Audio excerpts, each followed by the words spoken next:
that I'm next. Trying to get rich in my path on the quest. Fill up your pants, all I want is the neck. Tell all these niggas I'm hating, I'm bashing this valley. Go you and my niggas, they putting you pussies arresting. That chopper gon' guess. World on my shoulder, woke up with a hangover. Disrespected, still I'm grinding just to make it on the poster. The world on my shoulder, come on, you'll be toast up. You start acting down, Lord, I started clipping that whole stuff.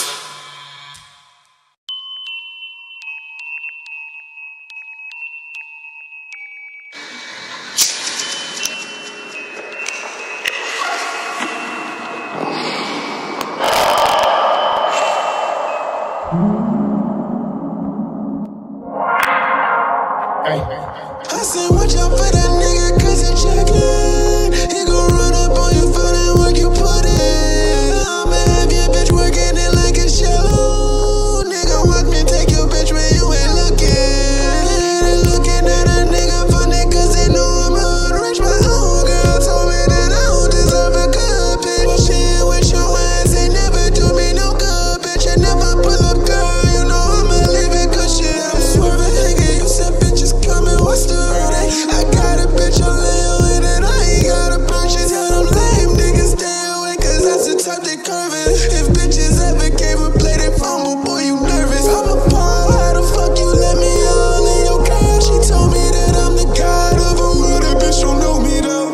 Who you mad just because she let me fuck up? And if you really about that action, nigga, pull up. Nigga, ain't nobody saying what's a lover. She ain't your head and I'll be getting in the stomach.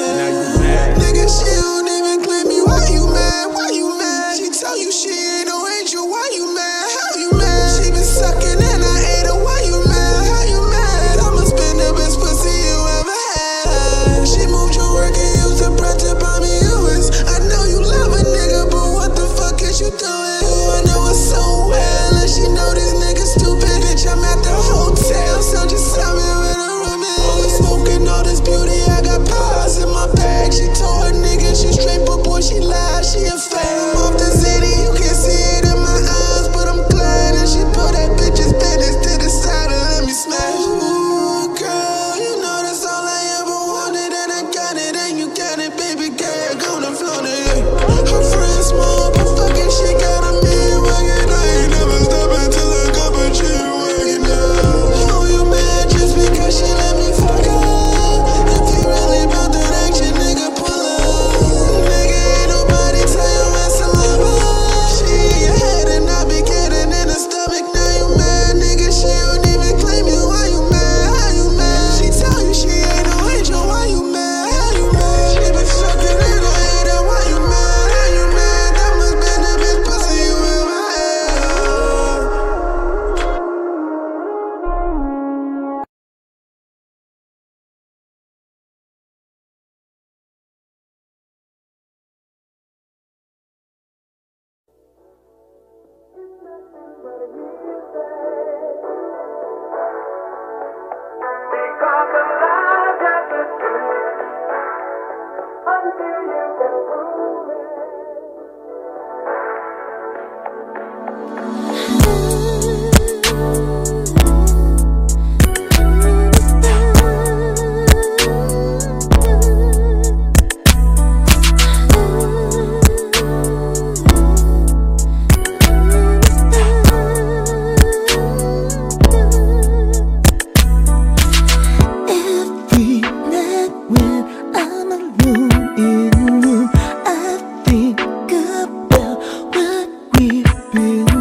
If you don't feel the same way I do.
peace of mind if you don't feel the same way I do. I can't wait much longer. My heart, it gets stronger. I hope that you will say you want to stay. I need to know what I feel is true. The way I feel about you, I do. I need to find that peace of mind if you don't feel the same way I do.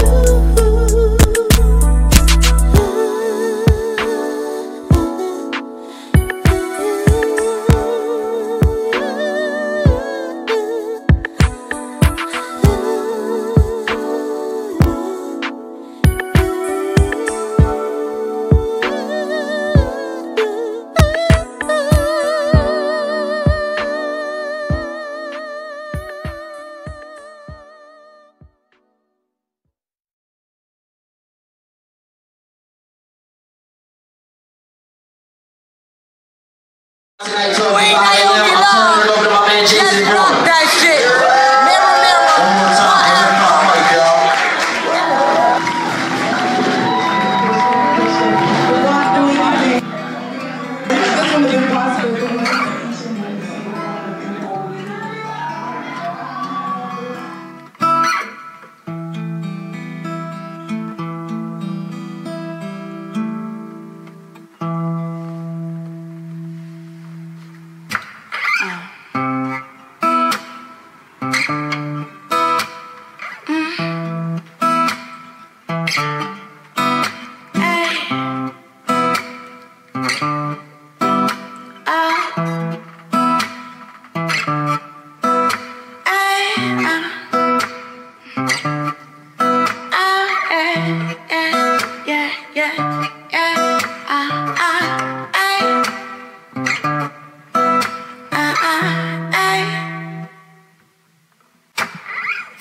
Feel my pain when I feel myself, feel my pain when I feel my pain when I sing to you. I want you to feel everything. I want you to be my man. I want you to please understand what I ask for you.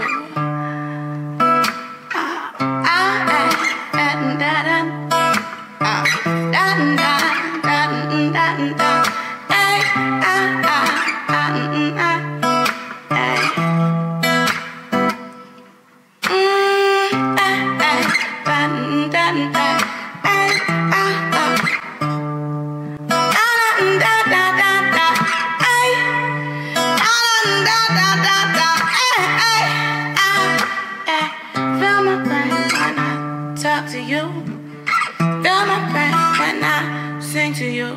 I feel my pain when I hold you. I want you to feel everything when I talk to you. Feel everything when I sing to you.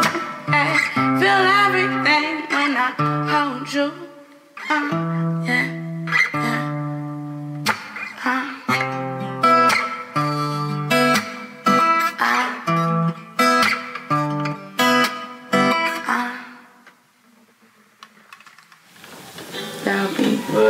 That'll be nice. We're going to do anything. Okay, this one is impossible to wait for each and every single one of them over here. Alright, so I got my love for them. Thank you guys so much. The energy y'all gave me just now and fed off of that. And I appreciate it.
Alright, so yo, I know you guys are excited, but please don't be like overzealous. But I mean, are y'all good? Like, we good to go in there and stuff like that? You know what I'm saying?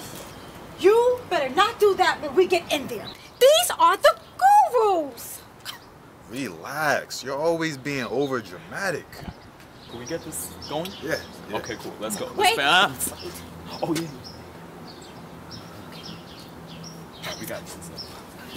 All right. Man, listen, we got this, but I can't be staying long. Man. Yo, Lavari, what's good, man? How you, bro? I'm good, man. What's going up? on, man? How you? I'm good. I'm chilling. You know what I'm saying? Hey, yo, you mind if I take this picture of you real quick? Wait a minute.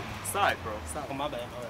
Yeah. Yeah, man. So I've been hearing a lot of things about you on these. Oh, pictures. yo, look, these are my peoples right here. You know what I'm these saying? peoples right yeah, here? yeah. So we're doing a little bit of Come shopping. on, so, man. we You get gotta let together me and take a picture of, man. This one look like a light skinned high came, and this one look like an up and coming actress. Look, like, if they say so, you good, but just don't. That come whole on, man. I know y'all want a thing picture. that you did. Listen, dude, like that whole Good Day New York thing is. Oh, like, nah. man. I know you was not mad about Paris Hilton.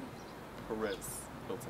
Man, you know what I mean. Listen, man, you ain't page 6. Get up off this. Let's go. Oh, come on, boy. Don't be like Let's that. go. Oh, man, you selling now.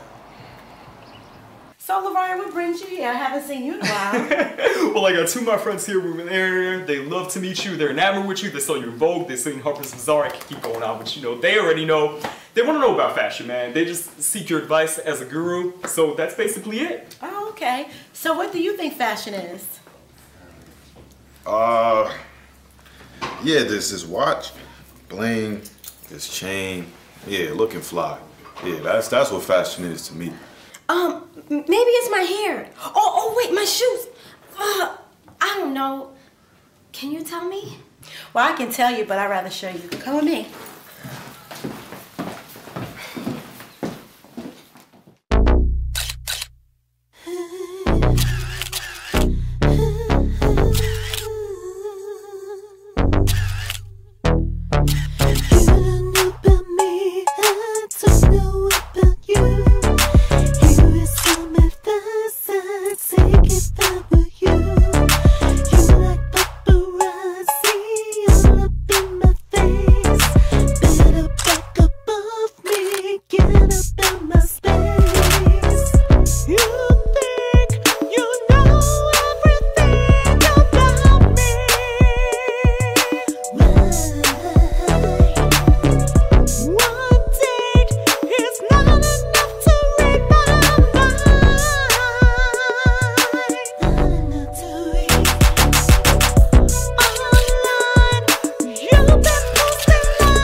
KB on the track. I ask God why me? What's the price of your soul?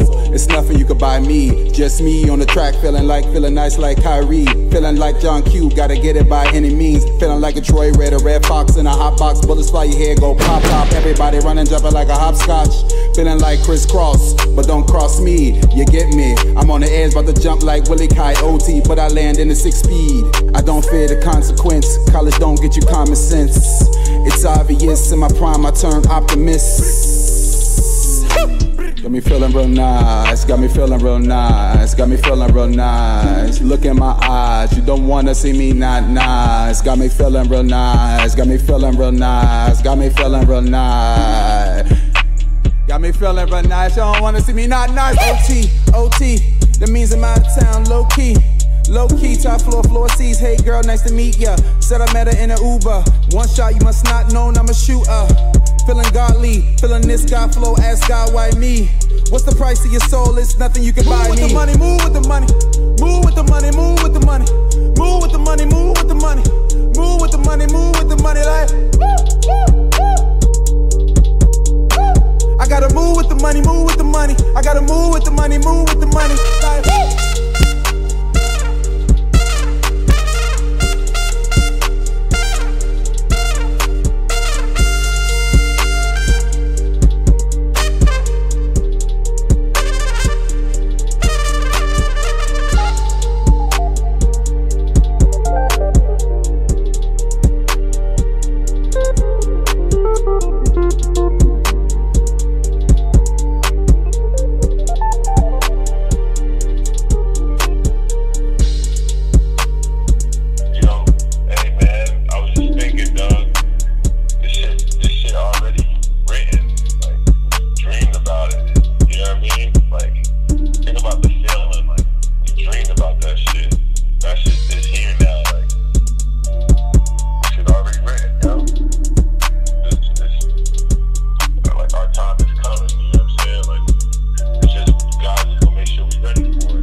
Middle of the storm, I'm nice. Pour 2 cups, I'm nice.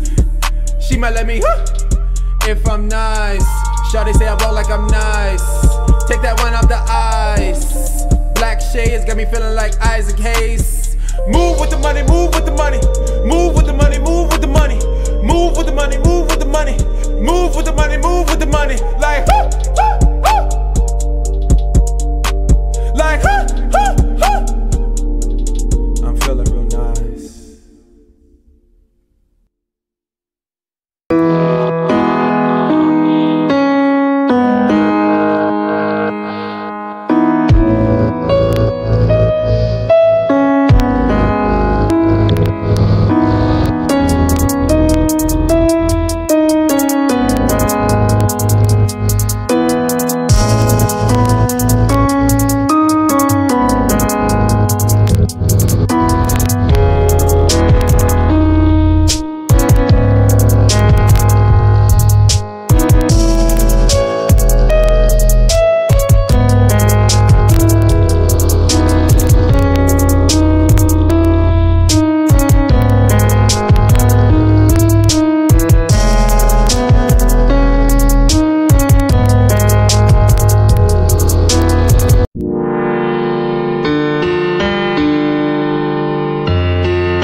Fat Boy Music.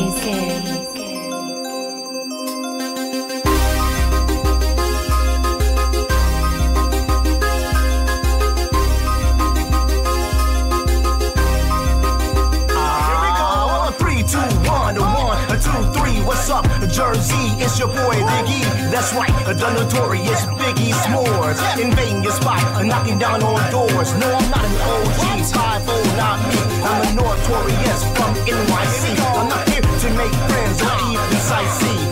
I'm Biggie S'mores, Big Daddy, that's me. Here on a quest, looking for the best. The notorious won't settle for less. Peanut butter has his jelly, ham has his cheese. I'm Biggie S'mores, I need my pastrami. I need my pastrami. I need my pastrami. The butter has his jelly, ham has his cheese. I'm Biggie S'mores, I need my pastrami. I need my pastrami. I need my pastrami. I jump, skip, and I hop, jump, and skip. When I put the pastrami up to my lips. Yeah, boy, that's what I'm talking about. A symphony of flavors playing in my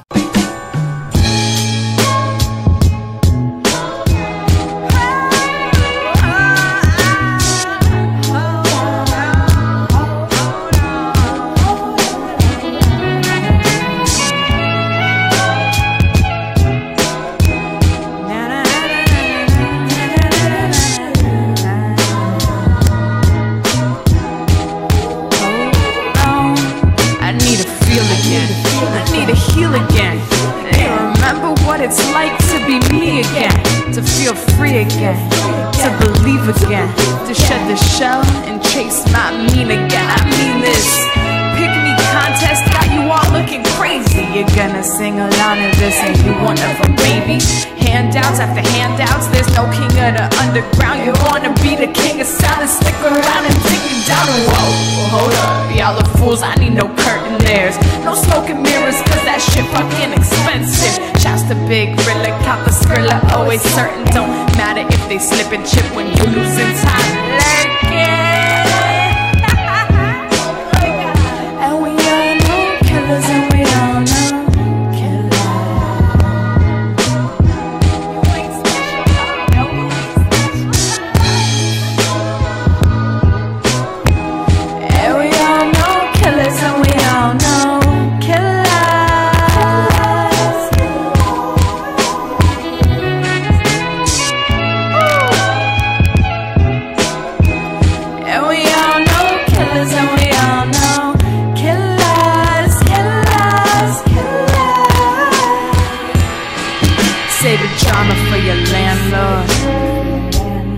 Gully out your mouth.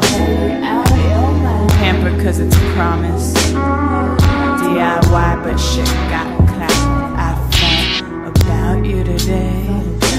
I thought about you yesterday too. I'll think about you tomorrow.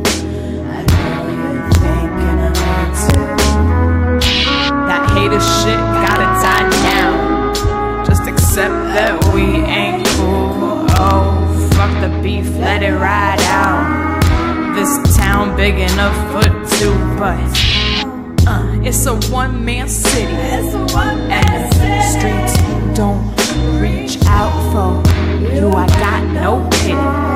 You don't mind, you're far too proud. I never doubted the skills. It's something I seek out. The practice and preach is how you teach, but you pout.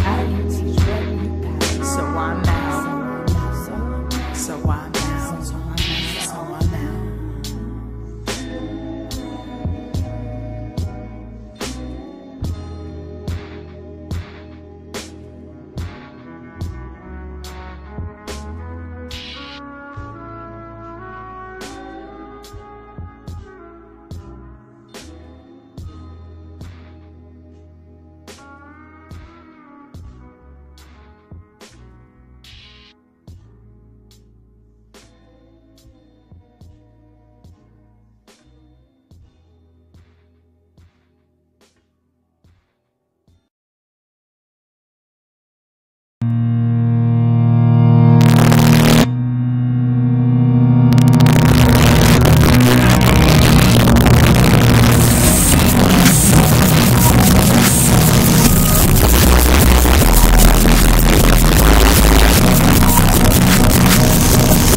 Wait, what are you doing right now? You running to the car. Running to the car? Yeah.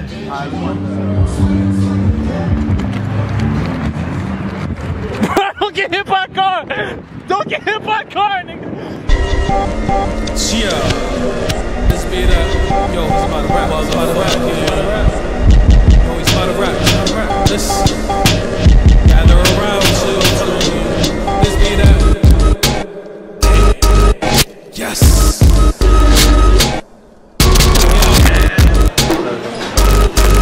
Yeah, we having some foul issues here. Foul issues? No! Your foul? I copy all the legal for sure. What? It's all good. What does that mean? That means go to the DJ booth. We're gonna go to the next artist and put you up right now. No! Over to my death. Alright, I'm back. So, man, once again, this is Channel Mile. Brick City. Alright, this one right here for all my potheads. This one called L-Ride. L-Ride. Yeah, yeah, yeah, yeah.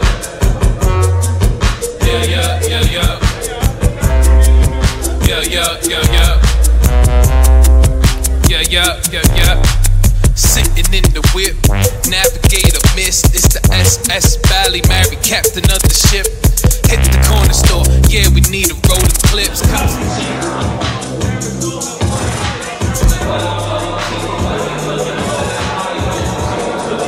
know, took the high road. Try not move this water, you can call that shit a hydro.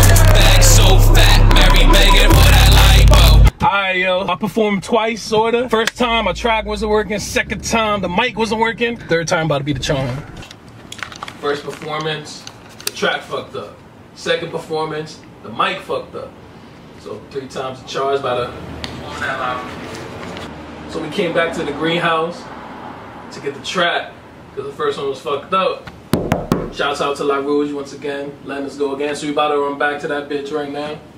Yeah, I'm sitting with the door open. Swerving through the lanes, not a day of rest. Nothing on my brains, all road to my death. Grew up in the streets, paved with mystery and meth. Had a Game Boy Color, so really I was blessed. Yes, I'm so underground, I'm the devil's underground. Cheating is a hipster. He's his music now. I'm not this, I'm not that. These labels can't rock that. Unstable, this cable to the bus box, they shot that. I got back, now I always hold my own. I think I got pissed on, wearing open toes. So something stole my seat, so I had to throw them hoes. Now I'm grown, rolling hoes on the road, running through my phone. Sitting so clean in my 97, beware. Sitting so clean in my 97, beware. Sitting so clean in my 97, Buick in my 97, Buick in my 97, beware.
I got her naked in the crib, I made her take off work. Before I tore it off, I let her put her lace on first. She wore a God on her face, I'm gripping all on her cake. Then I sent a speeding bullet to a place on earth. She swinging neck, I had to catch it, she blow like a flamethrower. Then I ate her on the table and slayed her, it's game over. I was right about to leave, grabbed my wallet and my keys. Then she got up on her knees and begged me to stay over. Now we sipping liquor, smoking trees till the day over. Veteran Blonde, give my life a whole makeover. We go together like Cam in a pink Range Rover. We go together like Cam in a pink Range Rover, for real. Linda, if she doesn't mind switching lives, I might make her and this other down sister wives.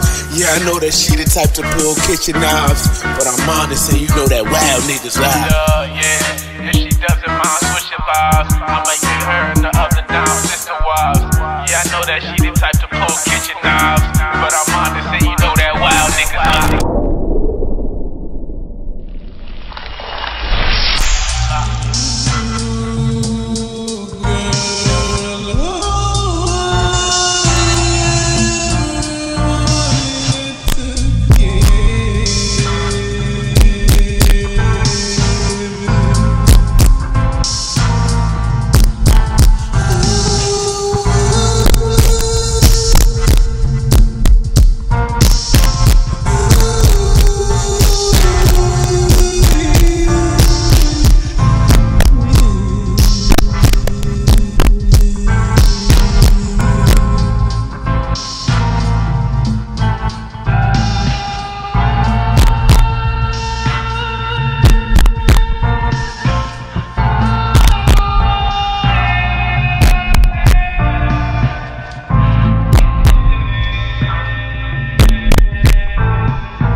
only thing I'm seeing I'd like to put an amend on, perhaps a little more room here for the fixins. You know what I'm talking about? Ooh, we're gonna have a lot of fixins? We're gonna have so many fucking fixins up in this motherfucker. This shit's gonna go through the roof, man. God damn, I'm shitting gold these days.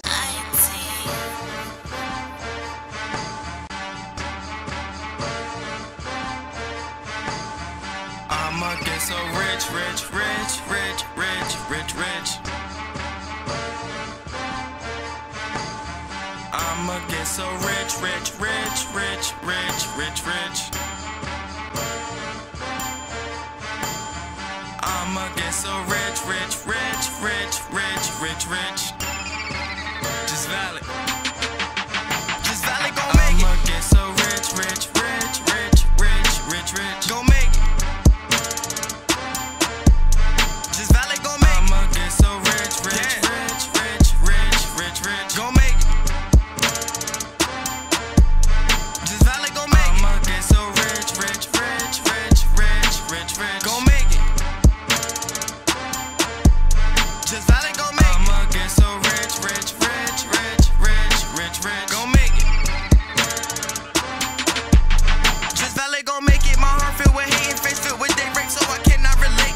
Niggas is fake, plus that money come late, and that throne I'ma take. I just patiently wait, procrastinate, cause them drugs is amazing. I'm feeling lazy, these bitches come crazy. I have a baby that's having my baby. I better be caking, cause bitches be chasing. If she leave me, she just killed the Freemason. My niggas, they made it, we did it, we did it. High life, he official, true like religion. Plus, I'm on a mission, my dream, I'ma live it. I sold my soul, I got tons of them wishes. If you start to snitching, me sniffing, you missing. I say fuck school in the kitchen, I'm whipping with promethazine, and I'm not doing dishes. Hot bread from them pigeons, guns and tuition. My niggas, they hitting, so you know they with it. When I say let's get it, just validate reckless. That tech at your necklace, you moving, you chestless. Show up on guest list, my worst is the next. And know I be the best, and I try to progress. You pussies no rest, so you know that I'm next. You won't second guess it, my path on the quest, and I don't need suggestions. Subliminal answers of multiple questions included. Y'all niggas not busting no moves, y'all niggas, y'all stupid and foolish. My time coming soon, boy, you know I'm gonna do it. Stop being so foolish. I rap, I fuck bitches, make money and coolin', just valid gon' do it. Kinda makes me wonder why the hell so many people are trying to tell me to slow down. Seems like motherfuckers should be shutting the hell up and enjoying the show. Hey, just valid gon' make it. Gon' make it. Damn. Just valid gon' make it.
Whoa, I had to get it for me, yeah. I had to get it for me, yeah. You was just looking for you, I was just looking for we, yeah. Who was just looking for us, yeah. Not nobody give a whoa. Who was just looking for us, yeah. I got nobody to trust, yeah. I had to get it for me, yeah. I had to get it for me, yeah. You was just looking for you, ayy. I was just looking for we, yeah. I don't even give a whoa. I don't even like trust, yeah. I don't even give a yeah. I don't even like to trust. I was just getting it for me, yeah. You were just getting it for you. Ooh, I was just sitting in me. Whoa, you was just riding the coupe. Ayy, you was just telling the lies. Ayy, I'm always telling the truth. Ayy, I always sat by the side. Ayy, it was a matter of time. Ayy, put your fence to the side. Ayy, put your pride to the side. Ayy, I cannot stop crying. Ayy, I think about you every night. Ayy, I think about it all the time. Ayy, whoa, and now I put it in rhymes. Ayy, whoa. But me and Reggie gon' vibe, ayy. Killing beats all the time, ayy. Yeah, whoa. Just have a good time, ayy. Yeah, baby, have a good time. Oh, baby, have a good time. Oh. Whoa. gon' flex with a nigga? Who gon' love with a nigga? Who gon' whoa? Who can I trust? Who can I love? Who can I? Yeah, under the love. Whoa.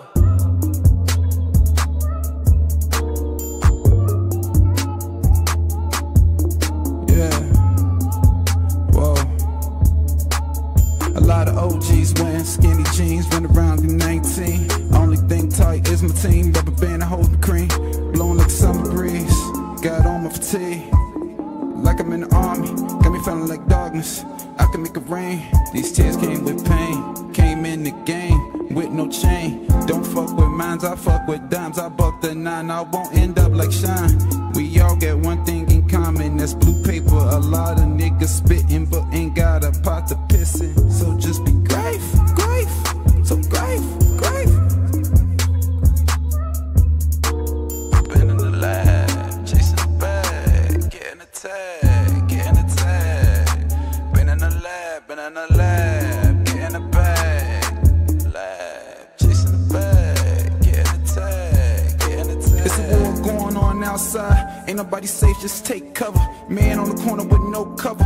We was in the same boat, came in on the same boat. And I ain't paid my rent, it's the 10th. Get your hand out my pocket, take my word, I ain't got it. Take my word, I ain't got it. Turn his back, then I swerve. Nerve of this nigga next night in Miami, that's my word.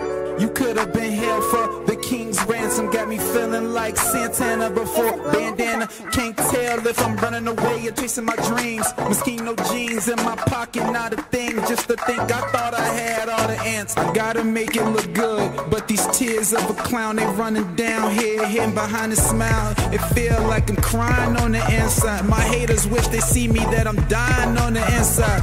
I had to get it for me, yeah. I had to get it for me, yeah. You was just looking for you. I was just looking for we, yeah. Whoa. I was just looking for we, yeah. Whoa. I was just looking for we, yeah. What we supposed to be, yeah. Just you and me, yeah. You and me, yeah. You and me, yeah. Oh, yeah, yeah. What we supposed to be, what we supposed to be. Supposed to be.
frequency, give him the flow. What the fuck frequency, killing it, duh. What the fuck nigga, just lay on the floor. What the fuck nigga, just give me it all. What the fuck frequency, why didn't you, sir? You better give me the letters and all. Stacking it, stacking it, stacking it, stacking a ball. Stack it up tall. I want the knowledge and all. I want the cheese in the farm. I wanna conquer it all. I wanna conquer the world. My mind is big enough to do it all. Positive actions and all. Like my transactions, but I'm broke as fuck. I'm manifesting lessons, manifesting weapons. Pin it be my choice, kill it be by choice. Please don't make a choice. Please you have a choice. Then shut the fuck up. Please homie, shut the fuck up. I got this evil inside me that make me go nuts. You better shut the fuck up. Homie, it's nuck if you buck. Nigga, you wasted your luck. Nigga, you wasting my time. Please get the fuck off my line. Either we building and trying to get money. You listen, man, I ain't got time. I got a plot for the game. You want the rocks and the rings. I plan to take everything. I plan to pull every string. Watch all the wealth that I bring. Look at the way that I bling. Look at the way that I glow. Look at the gold on my soul.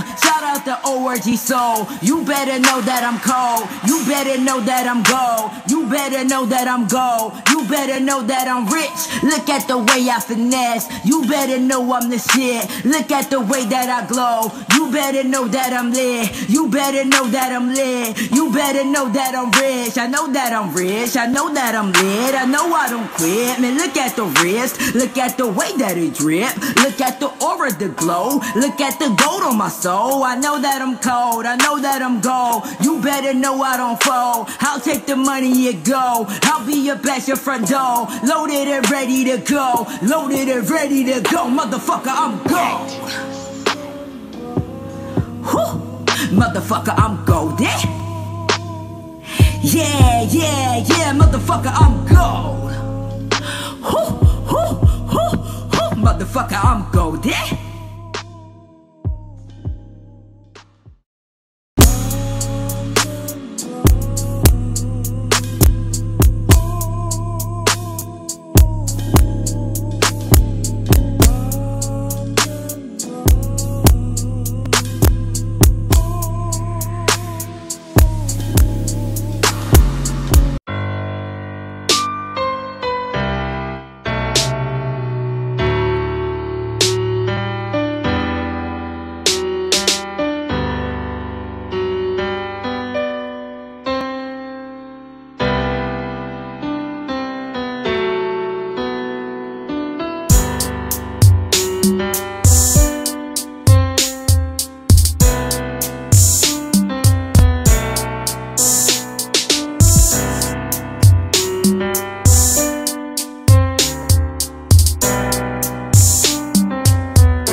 Let's get it done.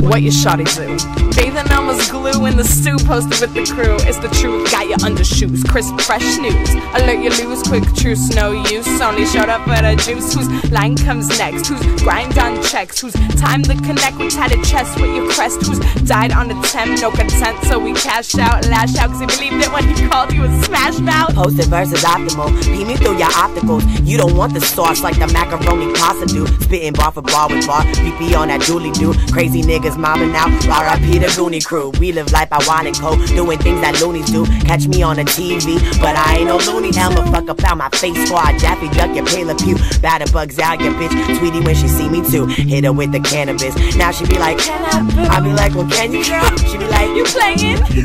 True. Tell these rhymes I give to you, cause life is a bitch in all black, and I am living proof. Started at sunset, honey got the Dutch wet. Underwent no regret, twisted in a sundress, claiming it's the hex blessed. You're just a checks mess, crumbs out, popped off. Corny expense, what's next? Express lane up out of here. Make you love after the fear of down. If you don't adhere, crystal clear, ever clear, wavy boy. Make buckets, tuck it in. Hold your breath, let go and say suck it. Suck it to me, rummage through me, it's a mess. Thank me now or thank me later long as it gets addressed. Although a masterpiece still is, whether or not it sells when blessed. Come corrected with the check if you can't protect your neck, honey. Let me F5 your memory. I'll push all your fucking keys, trying to move the keyboards just to make some letter G's. Program your function, all I need is letter Z. You say that you Mac and just throw that thought out the window, B. I control the game, your girl on desktop while I check my feet. Log into my mind, nigga, see I am the type you need. Claim you got the connection, but you sacrificing speed. You struck out on the best in my league. I'm not writing this to relate to, just something to date to, hate to, and create to. And maybe if like me you knew your fate too, you get me smoothly like these suede boots. So sip your Grey Goose, get loose, unwind your resume like got a real bad skip rewind. Did the national big gang, unhuman kind, watch them leave it all behind for a life of petty crime. For a life, relate, create, relate. Create, relate, create. Watch you leave it all relate, create, relate.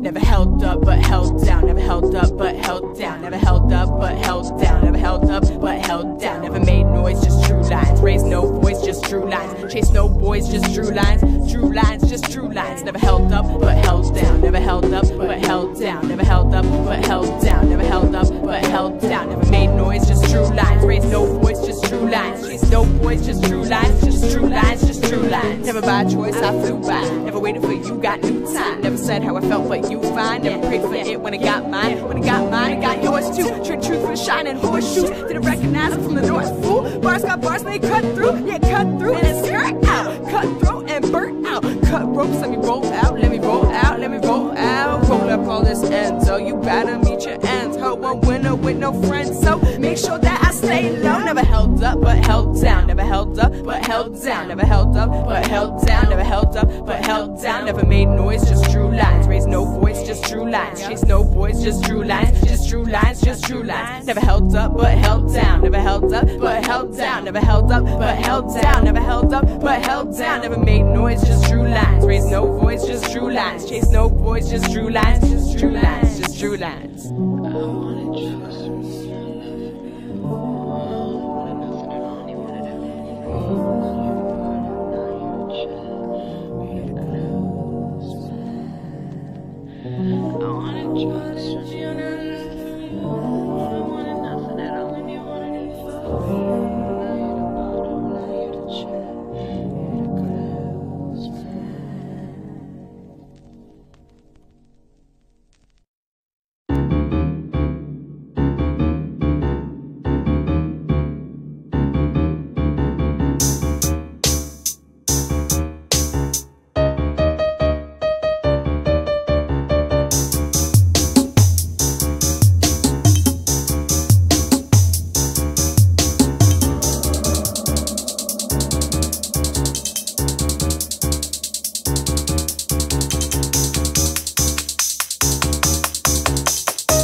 I gotta get it for me, yeah. Well, I gotta get it for me, yeah. You was just looking for you, yeah. I was just looking for me, yeah. The one we supposed to be, yeah. We're supposed to be. Damn! You see what I'm saying? You see what I'm saying? You see what I'm saying? Alright, let me turn it up a little bit. Oh, this shit. God. I want nothing wrong with it.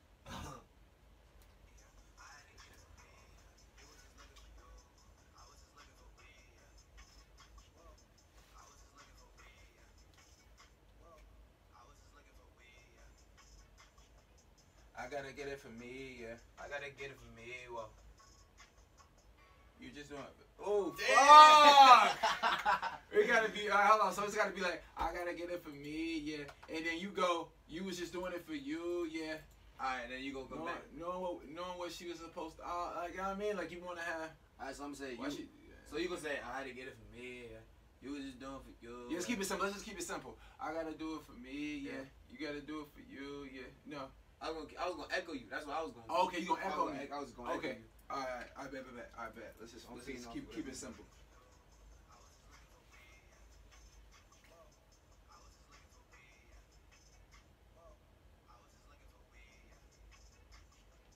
I gotta do it for me, yeah.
I like inside. Now your MX, the coke light.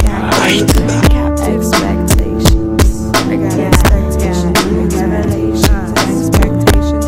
I don't even fucking know. They expect so much from me, but if you ain't getting more than a mouthful. God bless the American dream.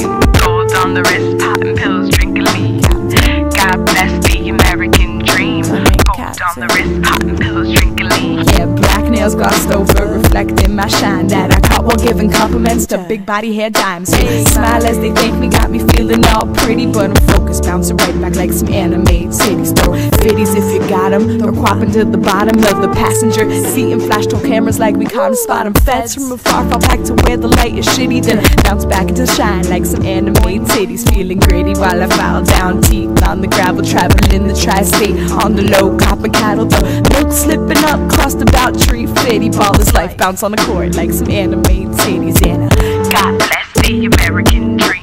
Gold on the wrist, popping pills, drinking lean. God bless the American dream.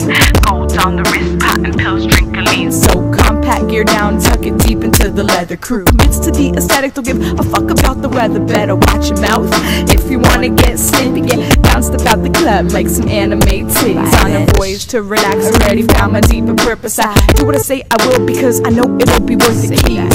Linked up like buttons on the MIDI while I bounce the beat back like some anime titties. And hometowns where I rep at, but it's subject to change. I'm free range, but on the low I keep Essex in the brain. And right now I'd fuck with Newark and New York City, but I'm finna bounce out like some anime titties. God bless the American dream. Gold on the wrist, popping pills, drinking lean. God bless the American dream. Gold on the wrist, popping pills, drinking lean. Yeah, glory for the broken, honor for the fallen. I'd be G. Dads hold it down, yep, no walk and rock the boat. If you're smart, go ahead and hit me. We be bouncing ideas like some anime titties. Free flames of foghorns whose jokes fly over.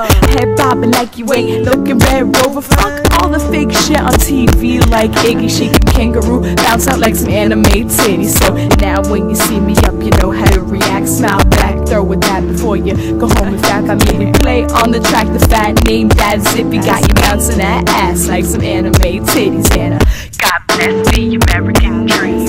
Gold on the wrist, popping pills, drinking lean. God bless the American dream. Gold on the wrist, popping pills, drinking lean. God bless the American dream. Gold on the wrist, popping pills, drinking lean. God bless the American dream. Gold on the wrist, popping pills, drinking lean. God bless the American dream. Gold on the wrist, popping pills, drinking lean. God bless the American dream. Gold on the wrist, popping pills.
baby, can you come home?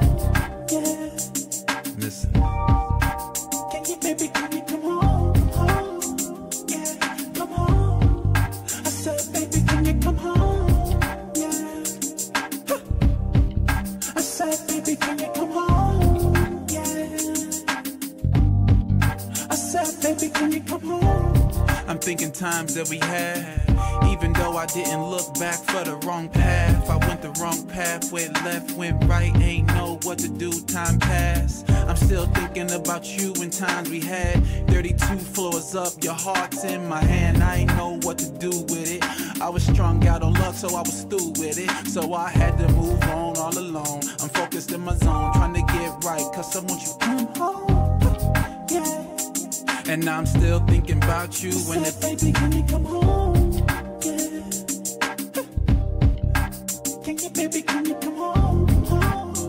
Yeah, come home. I said, baby, can you come home? Yeah. I said, baby, can you come home? Yeah. I said, baby, can you come home? I'm up late night checking my Snapchat, trying to figure out where you went right, cause I left that. I know I made the right choice, bad decision. I gotta learn right, gotta get better precision. I know I'm on a mission, trying to change trajectory. I know I broke, I'm trying to give you just what's left of me. But I don't know what's going on, I'm all alone in my home screaming. Can you come home? Yeah. Can you, baby, can you come home? Yeah, come home. I said, baby, can you come home? Yeah. I said, baby, can you come home? Yeah. I said, baby, can you come home? Let the hook breathe. Yeah.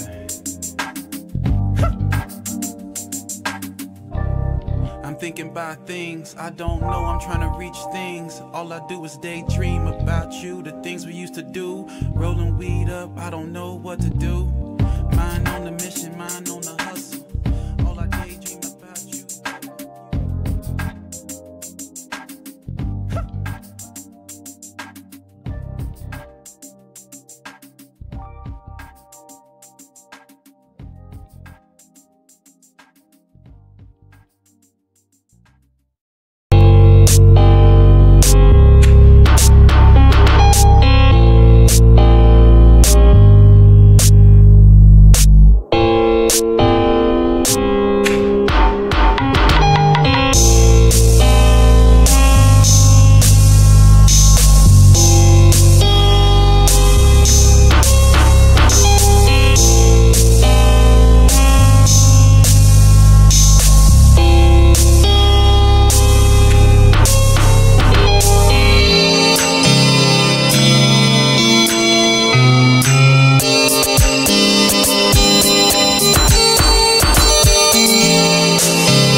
Like darkness, I make it rain. These tears came with pain. They made a game.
run it down, yeah, behind the smile. Just feel like a pride on the inside. My haters with the sticky that I'm dying on the inside.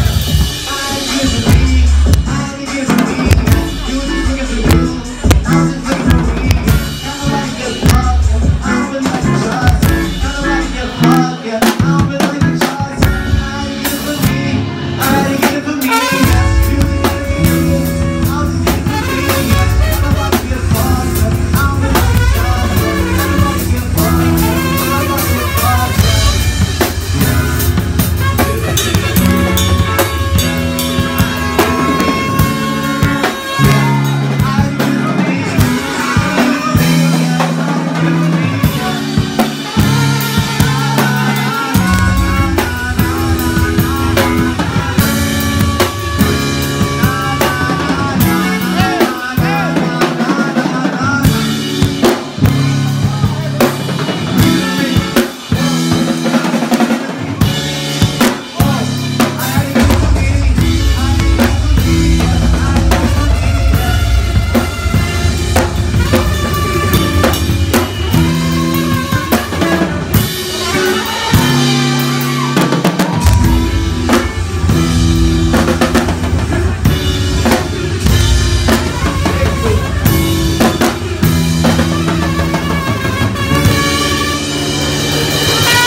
I bet this fuck around and put me in a high chair.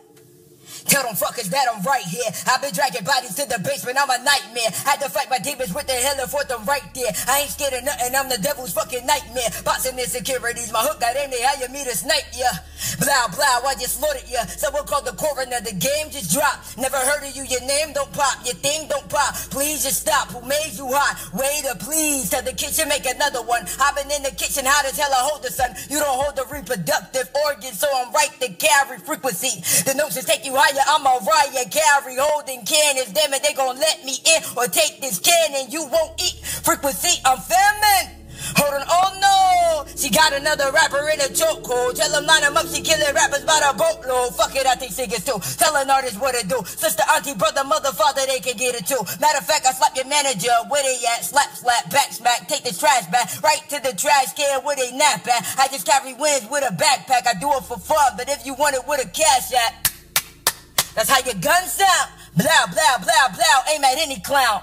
Who, you, I got plenty rounds, fearless. Tell the industry to fear this. Yo, y'all wanna know what fear is? Hold on, duck down when you hear this. Hold on, they find cover when they near this. Bow.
niggas, man. I go to my hood, niggas like, yo, what up? I be like, man, fuck out of here, I ain't talking to this nigga. I got so much shit up on my mind, it's like I'm coughing up stools. See, all the shit I talk is real, my DNA harvest store. Fools don't understand me, they can catch all my jewels like it was 3 seconds left and you was playing Bejeweled. Number 1 up on my leaderboard, nothing you ever seen before, like you was number 3 and bumped to number 4 on every board behind me. I'm coming for the score, now where your lineman? Get the score and bust a Dougie Millie rock on every lineman when I score. Yo, I want the illest encore. Every show a celebration cause I'm living with war internally. Chilling like I'm with the furnace heat. Couldn't chill the code in me. How I'm living, woe is me. All this poetry depressed like Edgar Allan Poe. Some artistry just slow me down emotionally. Ocean see me flowing so they copy all my vocals. See I copy no never the way I sew these words together. Mary Shelley, I'm clever, create a monster. Murder with all my double entendres, triple entendres. Homicide, I'm stacking the bodies up. Nowhere to hide them, so I'm doing my dama cannibalistic. Eating competition with biscuits, you soy base. I'm speaking peace like I was carrying with me. Carry says I carry burdens, lancing crosses cross seas. Walk on water when I rhyme, this music shit is a breeze. Please, easily rappers get so weak to their knees, they pray. Shh, moment of silence for the shit that I praise. This lyricism, I could do this for days. I slay, don't ever question why I want you to pay. I work too hard, boy, I can't do this for free. It's freak.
you okay, DJ? Hit me again. Tell me what's wrong, clear it with me. I held up notes, capital. I'm the fourth wall and you're the passive. Hit me again with the way you think. Clear it with me. I hold down notes, capital, and I'm never sober. You're the passive. Yeah, I'm never sober. You're the passive. I'm asleep and the money's still active. I only run when my money can't too. Been dreaming since I found love though. Now it's gone, all I get is the hits. New slow motion when you talk to me. Feedback when you walk to me. It's quiet when we need a minute. What if I am sober while you're in a distance?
We got what it takes. We got what it takes. We got what it takes. It's commitment. It's faith. Light the sage one time for the bad vibes. It's funny how they labeled us as bad guys. Never wanted to take the oath of less travel. I'm at the crossroads, only way to go is up. Cause I done been down. And if you look close, you see the tears of a clown hidden behind a smile. They painted on my face, Lord knows I got what it takes. Lord knows. We got what it takes. We got what it takes.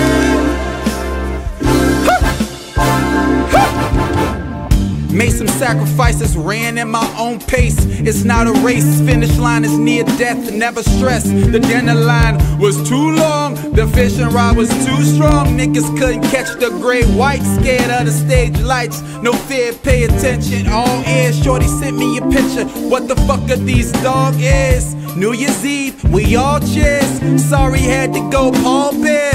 Last year, felt like a dog, yeah.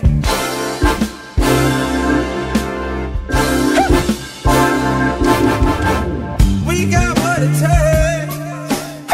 We got what it takes. We got what it takes. We got what it takes. Caught up in the 7, I wonder if it's true what they say, do all dogs go to heaven? Oh yeah, shorty texting me, yeah she bad. The long hair claiming that she real, decided I'll pass.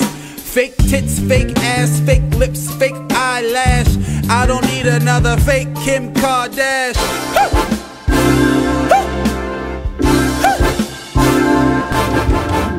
We got what it takes. We got what it takes. We got what it takes. We got what it takes. We got what it takes. We got what it takes. We got what it takes. We got what it takes. She sent me a picture of them dog ears. Wonder why I laugh. Wonder why I crash. We sexed in and drive in, juke in and jive in like a matchstick. She say she wanna go to the islands, but I'm thinking, didn't we just come from the islands? You can't hide the fake, but you can hide behind the fear. Everybody not eating, give me a plate of them vegetables. Say I'm rapping like I'm an extraterrestrial. I think I'm the best, we know I'm finding myself like a Nemo. Want more, I need more. All I got is my black ass and my bluegrass. Take the chip to Kentucky bluegrass, it never was greener. Yeah! We got what it takes. We got what it takes.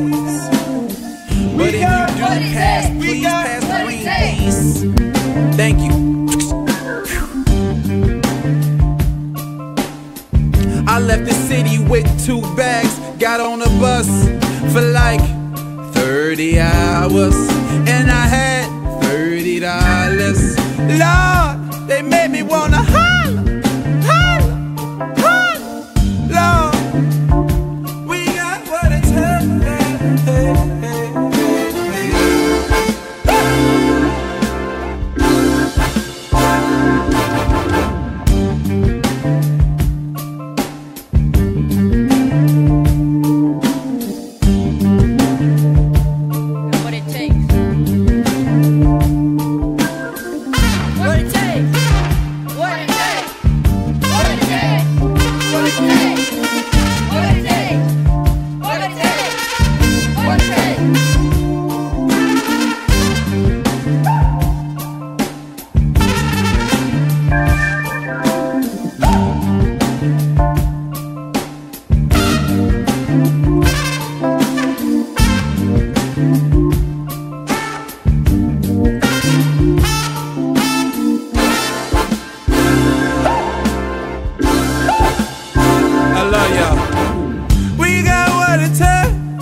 I believe in us. Yeah. It's all love. Let's lead the revolution. Let's be leaders. Let's be great. Great isn't an option, it's a choice. Always make the right play. Get an and 1 or hit a 3. Either way, they all 3. But let's get it together. Let's win more. Family, unity, love, commitment, sacrifice, leadership. All that great-ish. Yeah. Rap blues.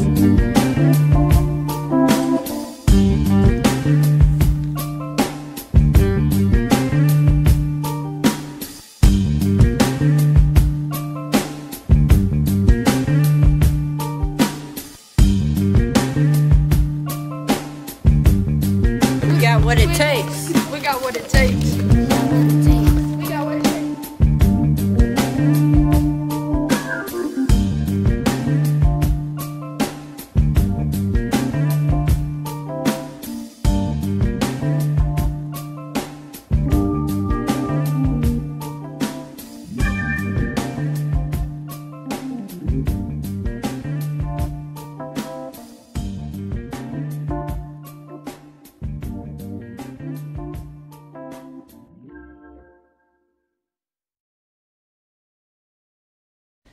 The artist recreates the world. Welcome to the Artist Recreates the World. I'm with Al Nez. I dig Bola. Yes, you got it. I've been practicing for 5 minutes. Thank you, girl. What's your Instagram tag? So my Instagram is @chefmaz_. and my business is Brown Box, BRWNBOX. And now, so I'm gonna start off. Tell me, what is art to you? What is art to me? Art is the process, the creative process of someone's ideas and the way that they put them out and express them. I think that's what art is. Are you going to show your dimples? So now... Can you see them in this filter? Oh, man, we got to make sure we keep them up. So now, how is your art expressed, like, through the food that you make? So one thing with Brown Box is that I don't do anything different. So, like, on the food truck. I'm sorry. Did we say that Brown Box? We didn't say Brown Box. So can you explain Brown Box? So Brown Box is my catering company that I started in 2015. It has evolved. I got the opportunity this year to do a food truck. So it's a catering company, and on the day-to-day I do a food truck. So Brown Box is really my idea of food.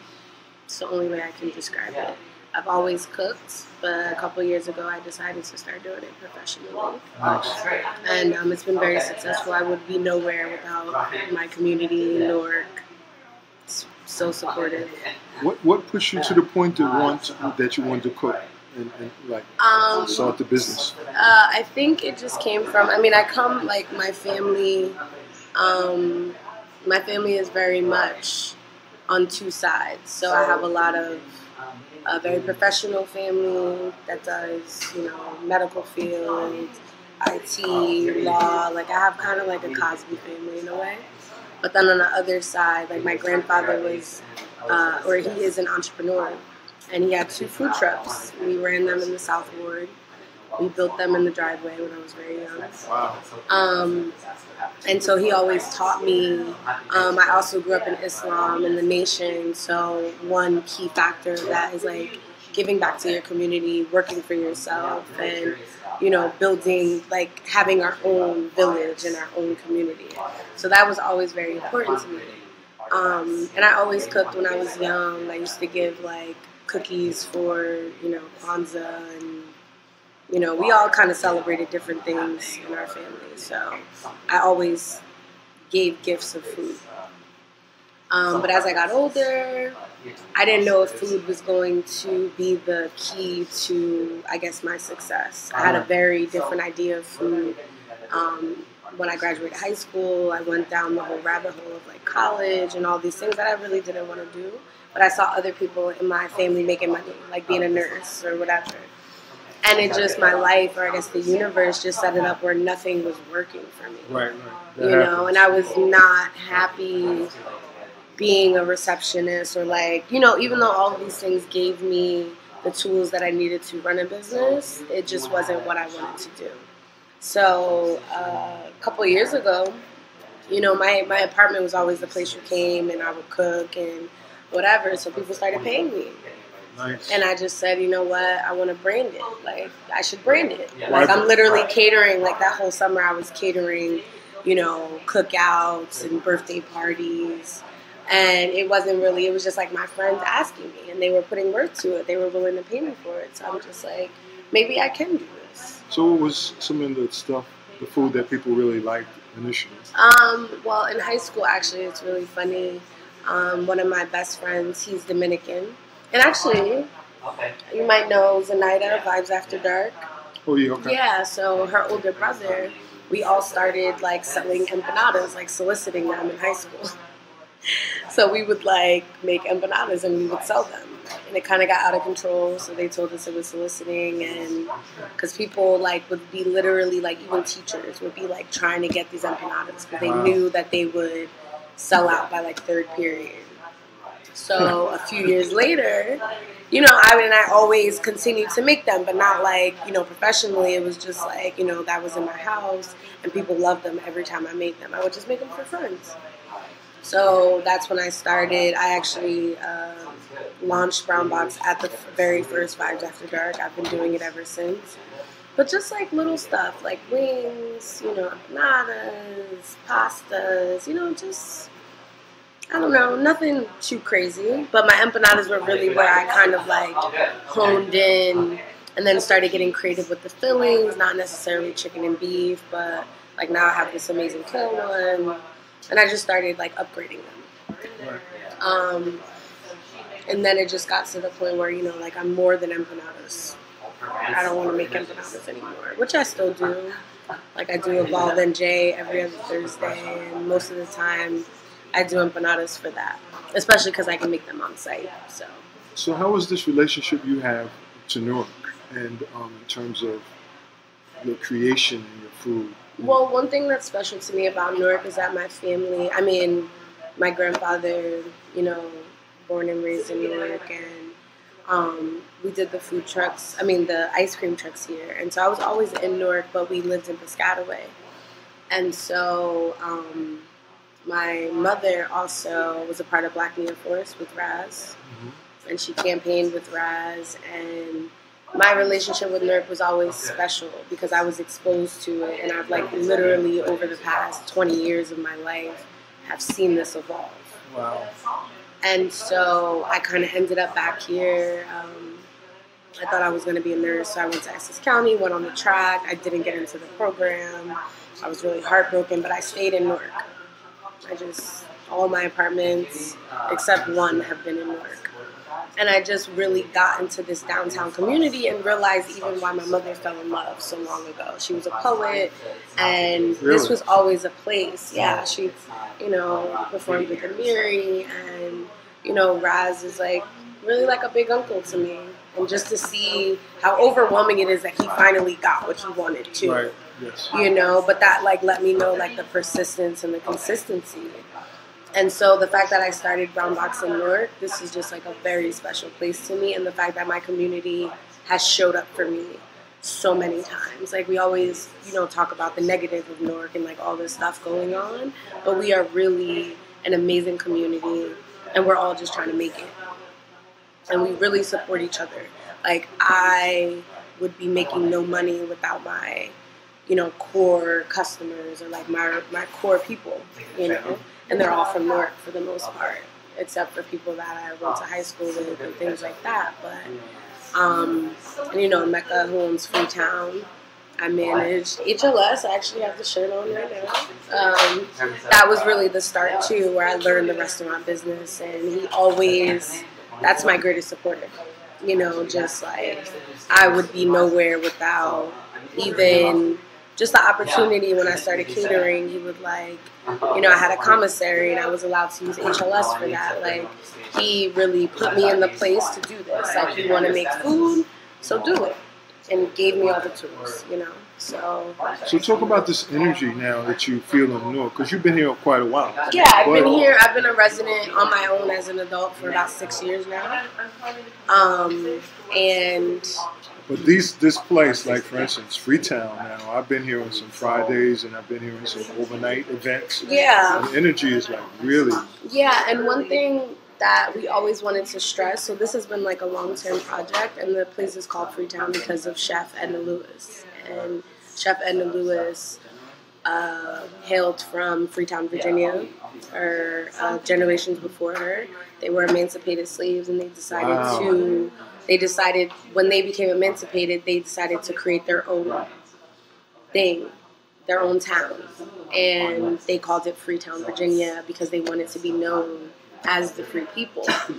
And so Edna Lewis, she did like soul food, but you know, we talk about mac and cheese and fried chicken, but the idea of Southern cooking and, you know, like Freetown, all of this, like our chairs are wrapped in dashikis because she cooked in a lot of her own handmade dashikis and things like that. So her spirit is in this place, you know, and we just, you know, we made it really beautiful, but just the energy is this way because it's very sincere, and we wanted to project a certain idea when, you know, America conceptualized this place.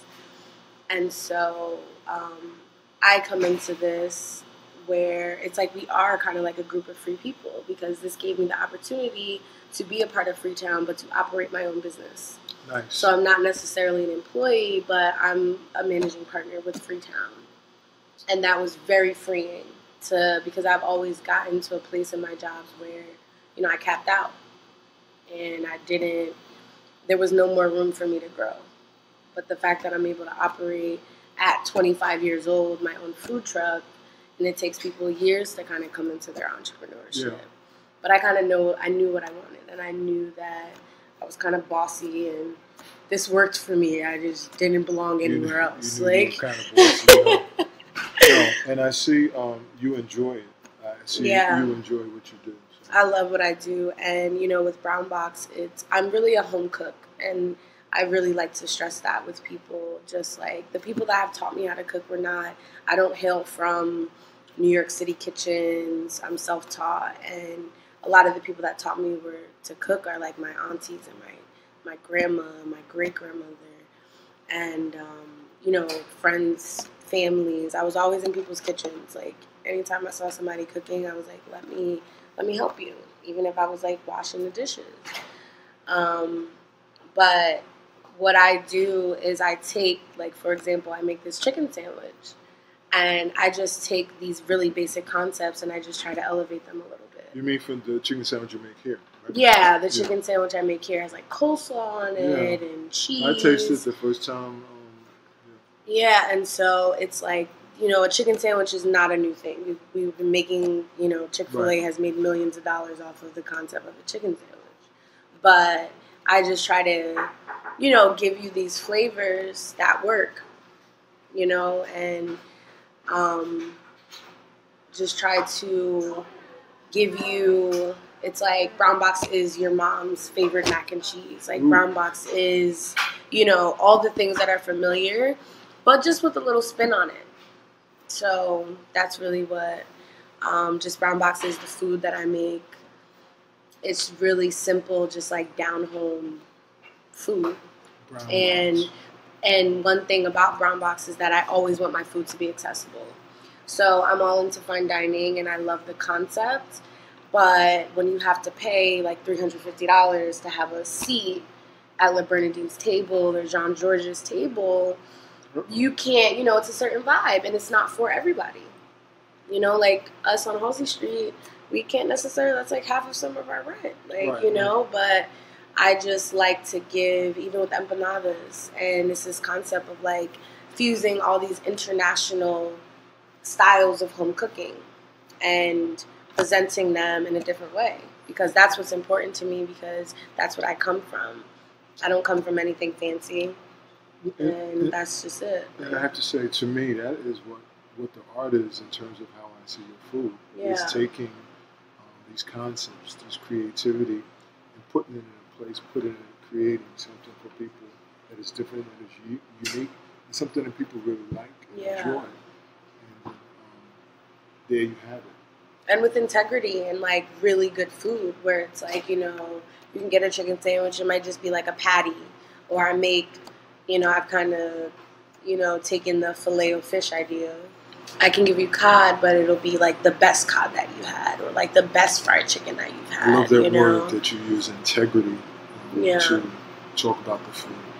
Yeah, because I feel like, you know, a lot of times, especially, you know, one thing that I would love, or that I am going to introduce. So this is like, I'm telling y'all like ahead of time, but like soul food.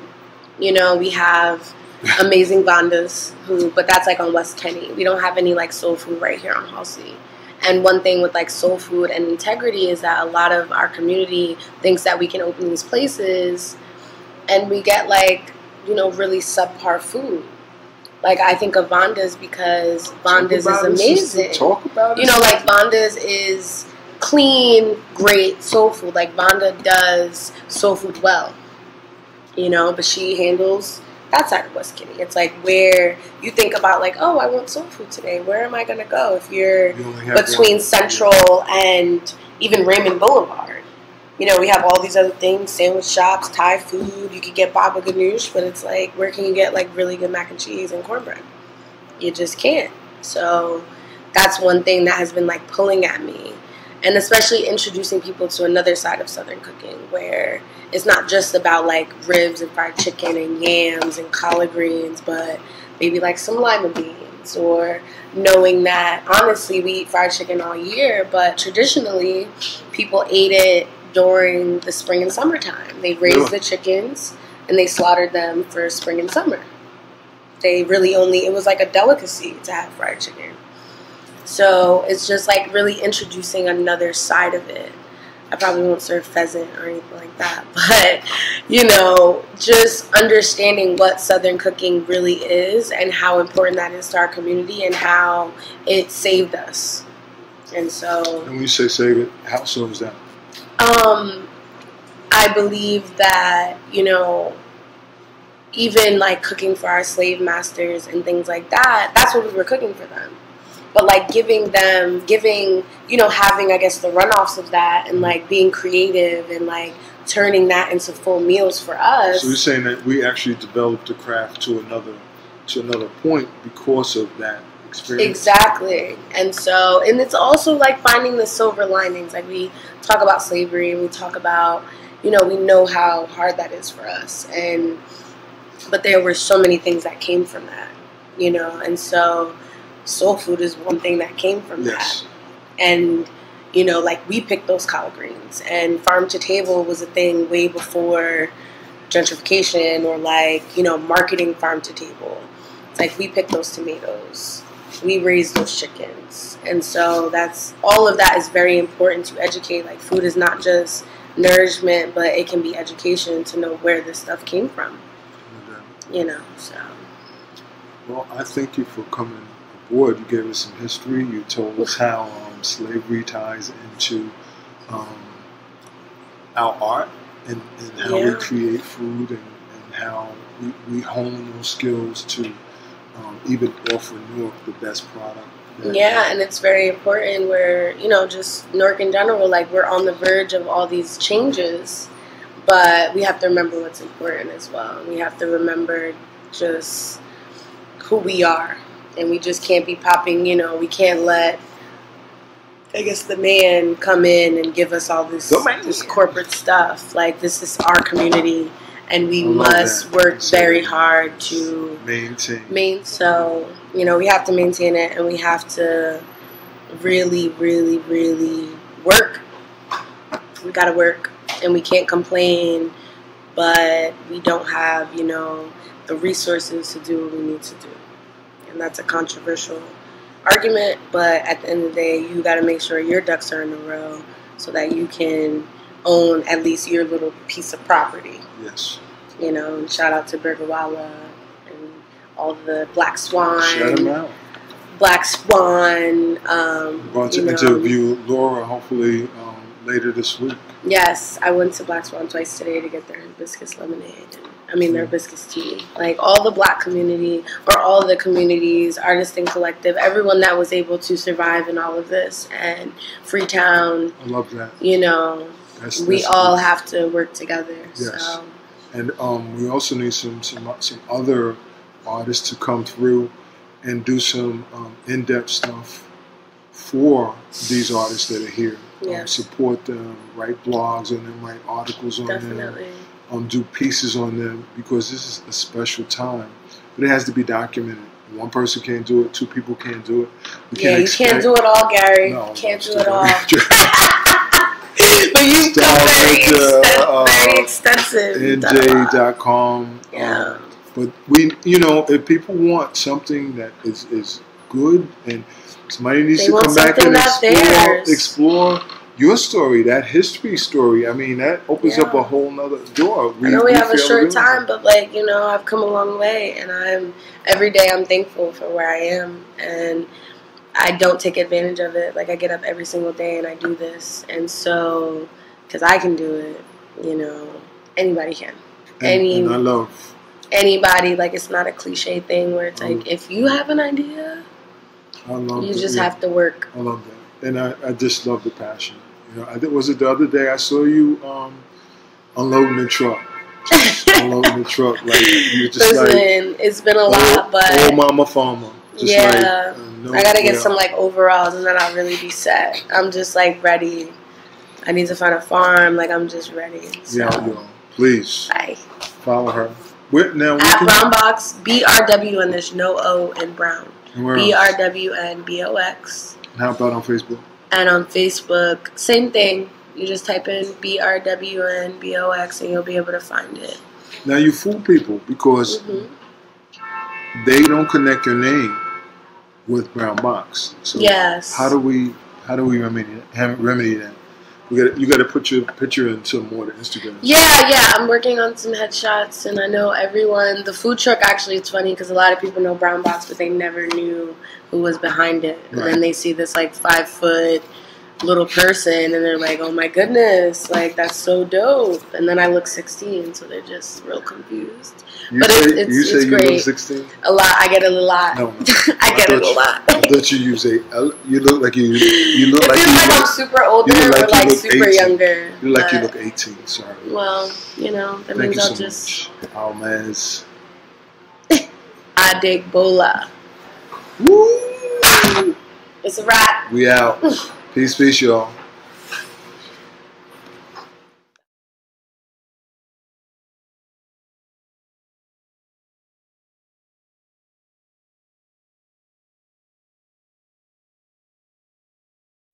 And provide that strength, not only for us but for people out there, because that's what art does. And the people who come to the exhibit don't only just get my take on it. I mean, they get the history, which is kind of inherent in the work, in the artifacts, and the place. And they don't just get my take on it, but they get another like 40 to 50 artists, that's a lot. Really good artists, and they get their take on it, which I think is the most important thing. It's not just one person's take on it, but it's kind of a collective take on an idea.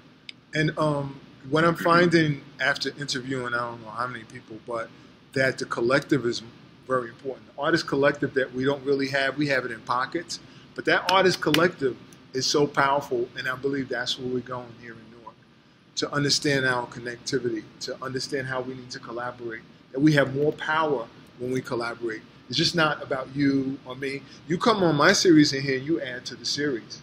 And when I speak and people see that we're connected, that adds to what we are as artists in the city. And we're also pretty fortunate to be in Newark in this art community because we've got a lot of great people here, a lot of great galleries, and we all kind of work together. I love the atmosphere here in Newark. It's hot. It's hot. Anything else you want to add before you go? I'll have you on next year again. Yeah. The two other projects I'm working on, they're both Newark-based. One is it's a photograph book that's coming out in the fall that I did with the Newark Preservation and Landmarks Committee. That's Newark landmarks. So that's like 80-some landmarks that we as an organization help to preserve. Wow. And there's going to be an exhibit of photography, kind of working with that book release. I'm not sure where that's going to be. Not all the photographs in the book, probably just 20, but they're going to be blown up, bigger. And the other project I'm working on, hopefully it'll get done this year, is taking the S. Klein letters that the city gave to me to use in some kind of like public art like 2 years ago, and I just kind of been sitting on these letters. They're like 20 foot tall. But 20 foot tall letters? Yeah. Yeah. The big S. Klein letters from the front of the building. But what I want to do is I want to put them in the new riverfront extension in the Ironbound as like a Hollywood sign. So I have the N and the K, those are already from the S. Klein, and if I can make a W, and I already kind of made a proposal in Photoshop about how you can cobble this together, but to make a W. Another great idea. So just NWK, and then either have it lit by LEDs, which you can control and make the different light, they have the Empire State Building, you can kind of control the lighting for different times of the year, or just have floodlights lighting it up. And you'll be able to see it from different places around the city and in the city, and from the sky. Yeah, so it kind of works with this Gateway initiative that the Newark Downtown District is doing. I haven't talked directly with them. I've been talking with the Newark CDC, or it's not the acronyms, but the Economic Development Corporation. But yeah, you'd see it from Raymond Boulevard as you come into Penn Station. You see it from the river, if you were taking the river, but who does that? 280. They're working on it. 280, the path, NJ Transit. So you'd be able to see it from all those, lighting up the riverfront and kind of as the footnote to the city. Almost like the Hollywood sign in Hollywood. Yeah, that's what I kind of was thinking of. Yeah, that's cool. But it's actually artifacts. This came from, you know, Military Park, S. Klein building, repurposing part of Newark to, you know, make something else that says Newark. Anything else? That's all I can. That's it. That's all the projects. Maybe there's one or two others, but it's good for now. Thank you for coming through, man. And we're going to be back next time we're in a play together. We'll let you know, so you can come by and check us out. It was a good ending. The play was. Spoiler. For one of us, anyway. I know, but he's a New York Jew. New York Ashkenazi Jews think pure business. He did not follow up after we fucking came through. He's helping me. No, I get that, but I'm saying you work with Makata, right? You work with Color Fields and the 7. Like, everyone has their experiences with New York, considering we're so close to it. Not Philly, not Chicago, not Detroit. We have a certain advantage.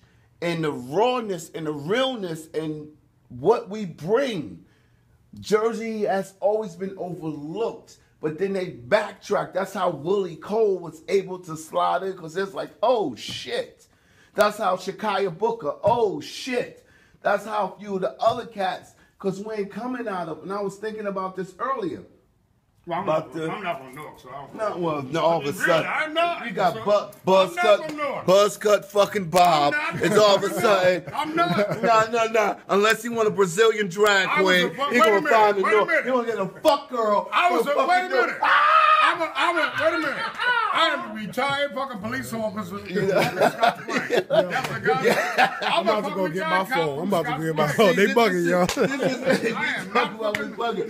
This is the real shit that cannot. I'm moving as close to the white man as I can get. I know. Until you eat his cream cheese, then you're going to come back on some potato salad. Motherfucker. I ain't dealing with you folks no more. I can't. Until you need some fucking bullets for that gun. The white man feeds me when I go out there. He knows what I'm food. I eat. He pays my bus fare. He clothes me. Fucking dykes and cocaine. Ah, shit. I'm not even talking about these people. I'm in German now. I'm not even talking about these people no more.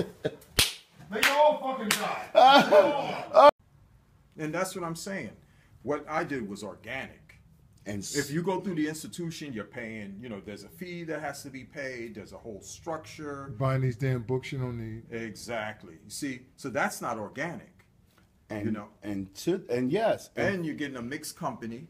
Bingo. So then what you're doing is you not only are people, you're kind of instructing other people. And they're going to get this little edge that otherwise they wouldn't get. When we talk about American culture, we're talking about us. All day, every day, we influence the world. No doubt. You know, so the thing is all you got to do is come and get a little piece. They repackage that piece that they get from us, and then they become. It's like an Elvis, the Elvis syndrome. You know, Elvis copied straight up is a copy, but then they call him a king. Muddy Waters, and all those brothers of the blues. And what I was saying to that is that the Carol Walkers, the David Hammonds. I can't speak on Mark Bradford and all those stuff because I don't know them. But I'm like, yo, what young little melanin crew is in your cipher that you're passing on? But you know what the thing is, and what was important for me when I was coming up, the fact that that artist exists.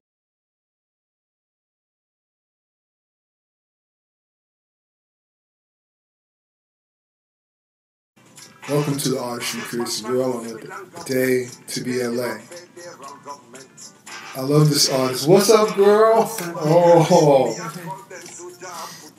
I just love her heart, her work. That's a piece in the back. You don't see there. Tell us about yourself. All those hats that you have. You're an artist, but how did it start? Or wherever you want to start. Tell us about yourself.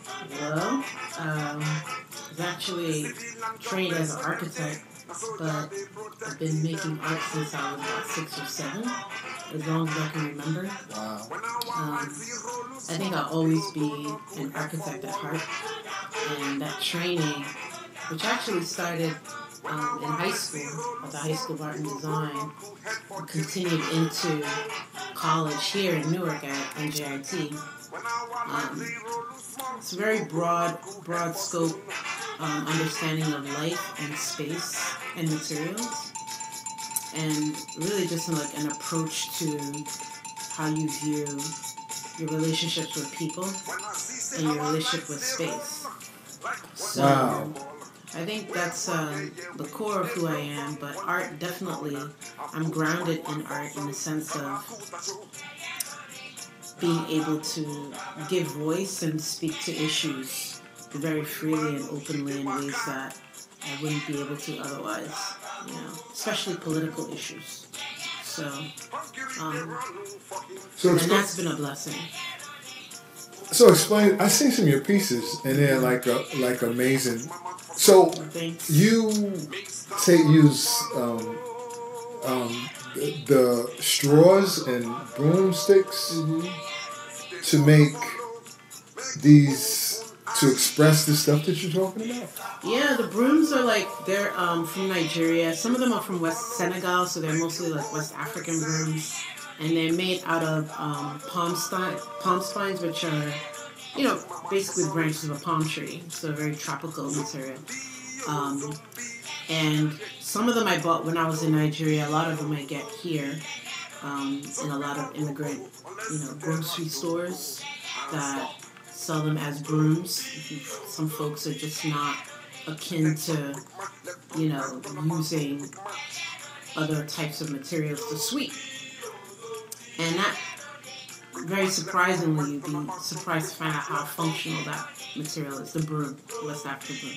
But it also has a lot of spiritual connotations and some political connotations as far as sweeping away bad energy, you know, sweeping away corruption, the idea that the palm tree in itself is a very two-spirit kind of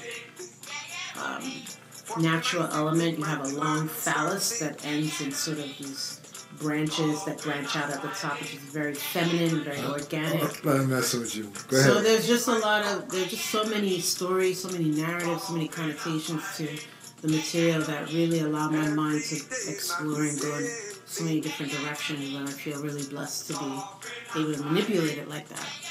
So, I mean, we never had this conversation, but now that I hear you talking about your art, it seems like your understanding of spirituality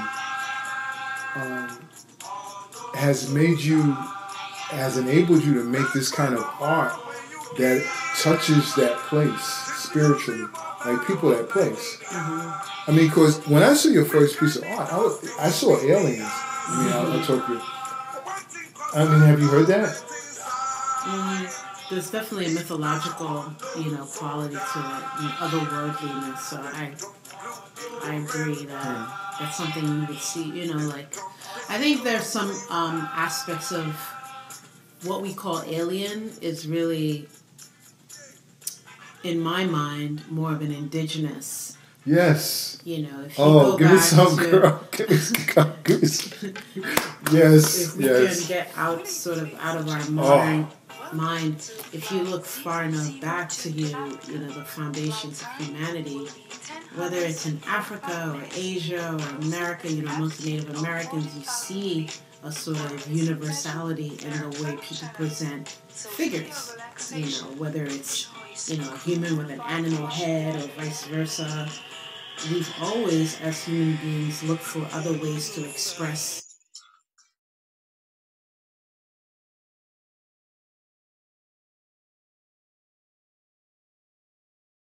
My name is Katie. I run the programs in the park, and I'm pleased to welcome you to the first ever Arts Network Night tonight.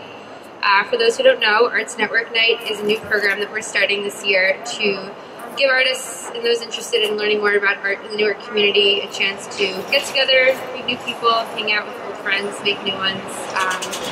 And we're really excited tonight to have two wonderful speakers who are really two major anchors in the arts community here in Newark. First, we're going to hear from Gary Campbell. Gary is the creator of creator of the Artist Recreates the World YouTube series. He's a really cool guy. You'll hear from him in just a moment. And following Gary, we're going to hear from Chandra Barrett of the Barrett Foundation. And the Barrett Foundation is really great for public art in Newark. You can see some of their examples over here of modules, which they'll be speaking about shortly. And they really are all about public art made by the public. So without further ado, I'm going to introduce Gary Campbell.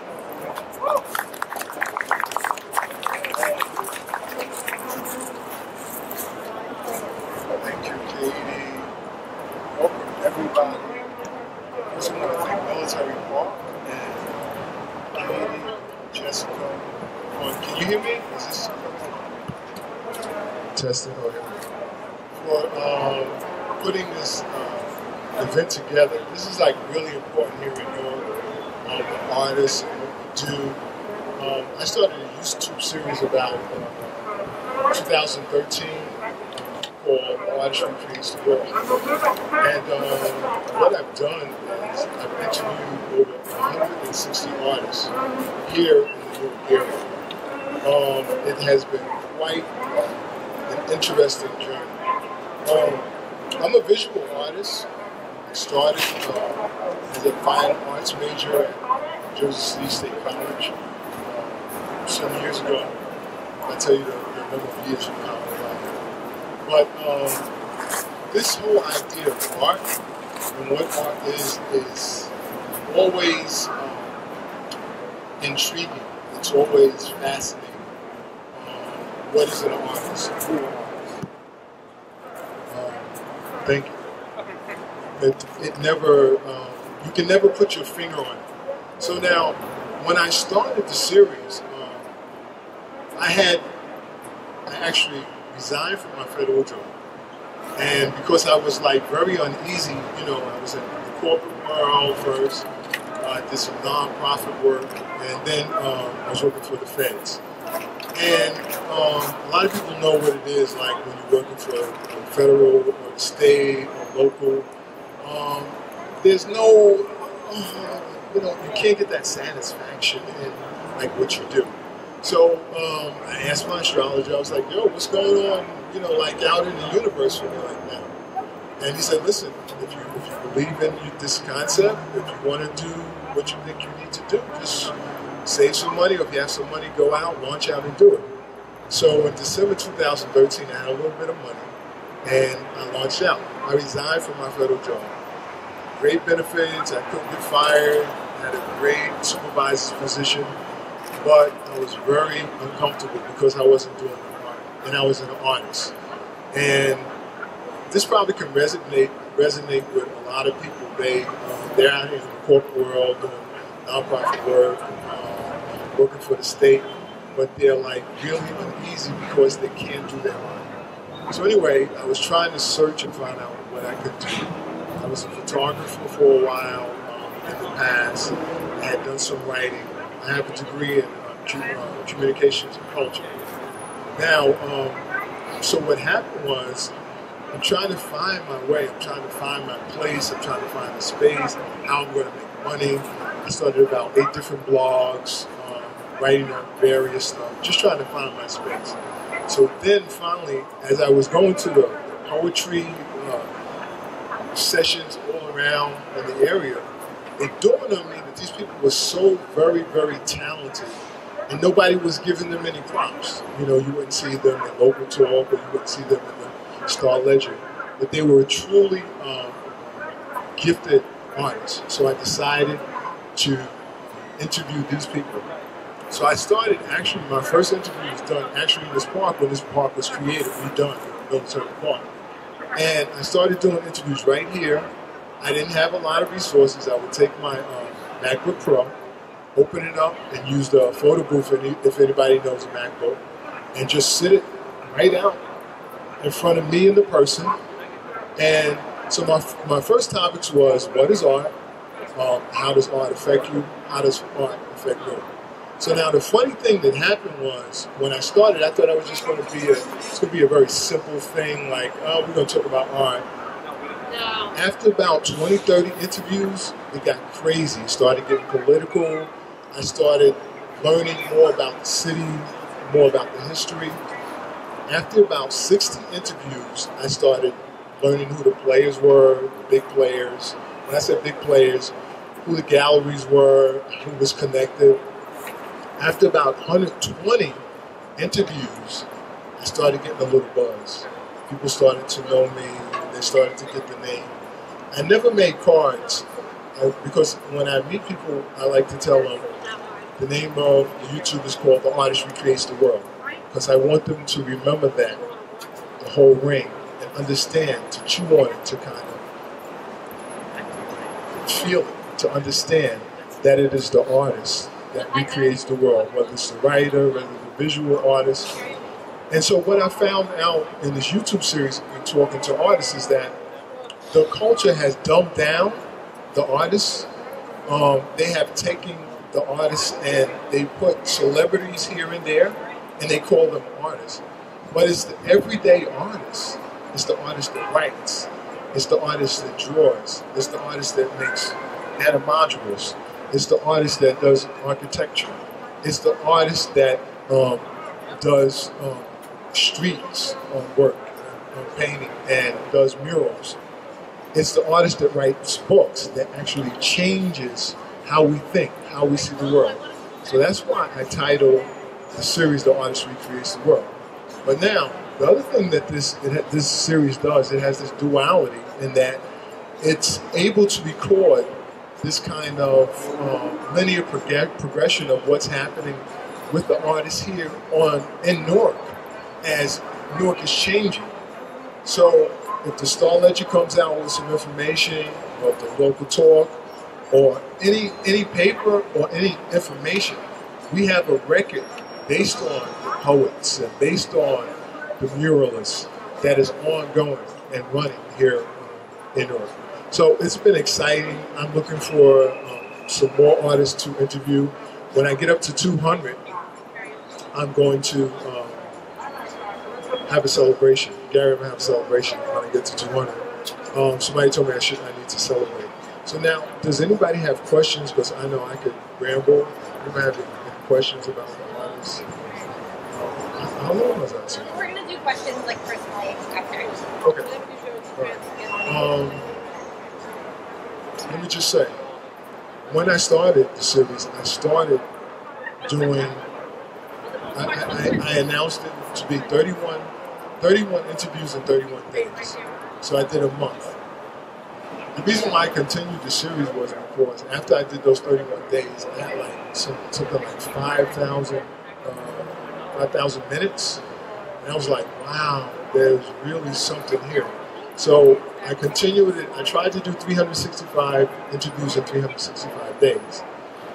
That didn't work because of something we call winter. So when winter came, I could not set up any interviews. That went out the window. If anybody knows about scheduling, planning, and setting up people, it's nearly impossible to do. So I continued the series. I kept the pace going. And I didn't add that. I do have Generation X, Generation Y, Baby Boomers, Beta Generation. I have some artists that have worked in the field for 30, 40 years. And then I have my youngest artist has worked for, it's just, we call those kids that do, he's a gamer. He's like 12 years old. So that's the range. So the other thing that has happened with the series is that people go and they find out who the artists are in the area by just looking at some of the interviews. Because if I interviewed 160 artists, you can find out who Jerry Gann is. You can find out maybe who Pothead is. You can find out who Me and X is, Margie Johnson. You can find out who Marco Hall is. These are all artists in the area. All right? So thank you for your time. If you have any questions, you call me. Or we're going to take questions later. All right?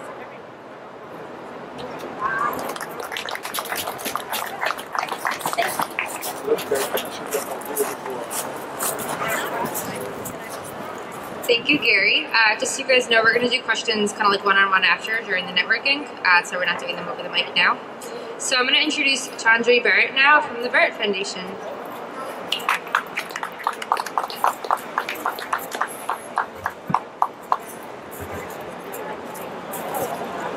Hello. Is this good? Can you hear me? Yes. Sound good. So welcome to Military Park on a hot summer night. I'm Chandri Barrett, Executive Director of the Barrett Foundation Creation Nation. My partner in crime, Gary, is over here. He's co-founder of the foundation. We've been working in Newark for close to 20 years. And since the day we got here, I'm going to take this off. Yeah, since the day we got here, we've been hearing about this renaissance in Newark. It's coming, it's coming, it's coming. And I really have to say that today, now, it really is coming. And the reason it's coming is because the artists are coming. Yeah. And the art is coming, and the art is here. There's just no doubt about it. Art creates renaissance, rebirth, joy, beauty, and transformation of individuals and of cities. We have a lot of stories. I'm going to start with the story of the animodule. The guy we have here, the elephant, he's a baby. He's a half-size animodule. Typically they're 8 feet tall, and he in life is also 8 feet long. And these animodules are all created by community, usually a school, usually children and youth, working with artists in residence. And in our formula, the artist is more of a facilitator than the artist. The artist goes in. The first step is what we call ideation, getting the ideas of how the community wants to represent itself. The artist organizes it in a visual way. We cut it out, and the kids actually paint it. We call what we do public art by the public. There is wonderful public art, and there are fabulous artists that do murals throughout Newark, throughout the Northeast, throughout the country, and throughout the world. We're a little bit different. Everything we do is what we call public art by the public. That means the public is involved. Our first mural in the city, which is on Broad Street by Lincoln Park, Support and Protect Our Children, which was created when the Dalai Lama and the International Peace Summit came to Newark, was painted by 500 children in 14 schools. That's what we do. It's giving voice to the voiceless and putting the community into the public conversation. If you look around at most public art, and we have a beautiful example right here, it's great. It's a couple of centuries ago, and the truth is, it doesn't look very much like us anymore. Yes, right. If you've got a 10-year-old kid from Newark at the Hawkins Street School walking through old public art, where does he fit in? Where does he see himself? And so we go to Hawkins Street. We've gone to Hawkins Street actually several times, and ask the students there how they want to represent themselves, whether it's a cougar or an elephant or a butterfly or a dragonfly. And the kids actually create this piece of art that is going to last longer than their tenure at that particular school or institution and represent them continually. And our goal is to have every child in this city have their hand and heart directly on public art. That means that the public art will not be defaced. It does not attract graffiti, right, because everyone in the city knows that it's the voice of the children. We've gone into some very challenging areas, some very challenging schools. I'll tell you one story of one very difficult school. We were given the task of working with the B students, which is code for those kids who are too wild to be in with the other kids, graduating 8th grade from this particular school. And we walked in, and the kids are literally bouncing off of the walls. And normally we allocate 25 to 40 hours to create one of these things. Well, in this particular environment, It was more like 80 hours. And at the end, guess what? They created something fabulous. And when the principal asked some of the kids to write about the experience, one of the girls, one of the really tough girls, wrote, well, after getting paint all over my clothes and fighting with all of my friends and it taking 2 months longer than we ever imagined, I learned at the end that by working together we could create something wonderful. And that's what it's about. It's about team building. It's about bringing the community into the public conversation. That we are not superimposing our will or an artist's will or a corporation's will on the public space. We look at these as creative placemakers.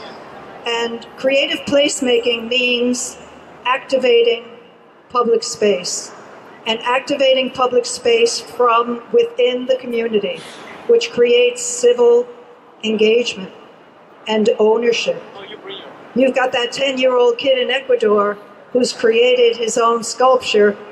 He owns it. And again, there are so many stories. A couple of years ago, there was a Hoop Fest in Newark, and we had some of our animaduals out, actually right here, in front of the Newark Historic Society, and Cory Booker, who was mayor at that time, and the head of the Historic Society were standing in front of the building, and this adorable little kid walks up, and Cory Booker came up to him and said, hey, have you ever seen this elephant animadule? And the kid said, yes, I painted that son. And that's what we're about. We want every kid in Newark to say, yes, I painted that sun. Yes, my hands are on that art. We are educators. We are arts educators. And when you go into an inner city school, once you get past the excruciating testing schedules, you start to hear from the professionals that Johnny is 2 years behind in math. He's 3 years behind in English. They tell this to Johnny when Johnny's 7 years old. And by the time Johnny is 10 years old, it's become a self-fulfilling prophecy. And whether you know it or not, jail cells are created based on third graders' scores. So rather than telling Johnny that he's 2 years behind in math and 3 years behind in English, we can go in and tell Johnny, wow, you are really creative. You've really done something fabulous. You've done something that everyone can see. You're going to be celebrated in public. And what we find is that success is every bit as addictive as failure. Yes, right. And what this public art forum does is it gives the children of the city an opportunity to be successful. Once a year, we round up all the animaduals. There are 50 or so of them now. Some of them are at the airport. They greet 500,000 people a year coming into this area. But once a year, we round them up. This year, it was May 11th, just a few weeks ago. And we march in what we call the Creation Nation Art and Peace Parade. And this year, the whole Newark public school system was involved. Prizes were given out for best costume, for best banner, for best poster. We had the entire Newark public school system marching with their art, marching with the animaduals. And that's what it's about. It's about celebration. It's about joy, about celebrating our children and ourselves in public. So that's what Creation Nation is about. It's a philosophy of radical inclusion, that everyone has a voice, that everyone's voice is valuable, and that everyone's voice can be seen or heard in the public sphere, in the public conversation. That's it.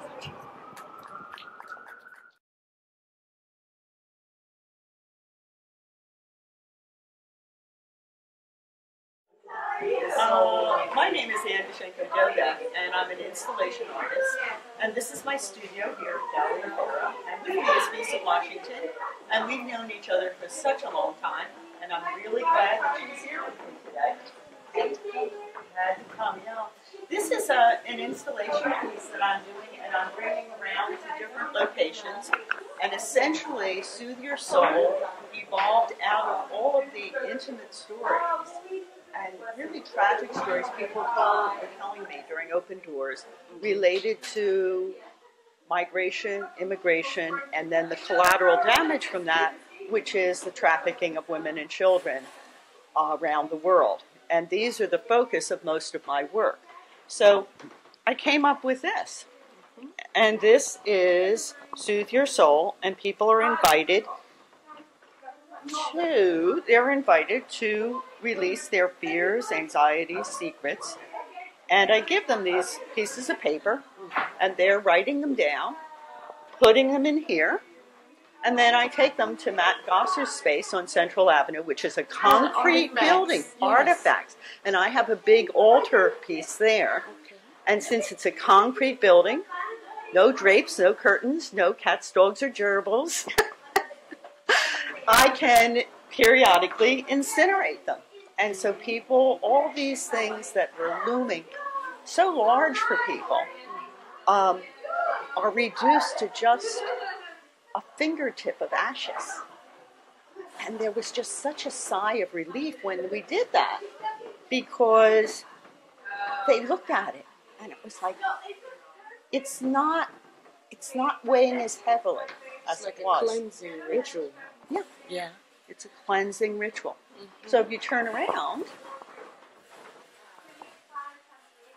you see that people have real fears. And these are just snippets of things that people keep saying over and over again. Men, women, and they're all anonymous. And then they go. So the people write this on? No.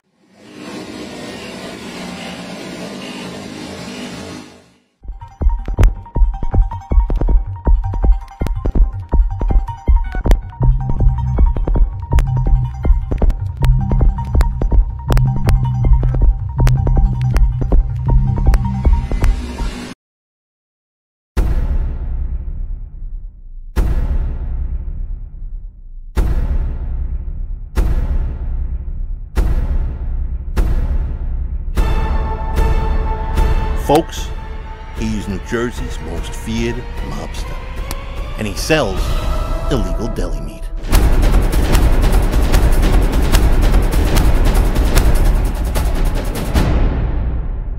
Paulie is all business. I don't sell no freaking weak pastrami.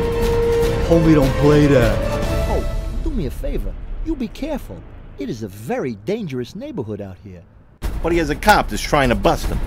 This man and his dirty deli meat needs to be put to an end now. He has an enemy that's trying to destroy him. I want you out of my territory. He has a family that's falling apart. Now suck this like you suck my husband's meat. I hate you. Daddy, I hate you. Dad, I want the life that you had. I want the cars, the money, the biatches. Don't be calling us biatches. And he has a black girlfriend who's obsessed with his white meat. Paulie, why won't you let me into your life? I'm sorry, Shamika, Tamika, Jamika, Wamika, Lamika, but that is never gonna happen.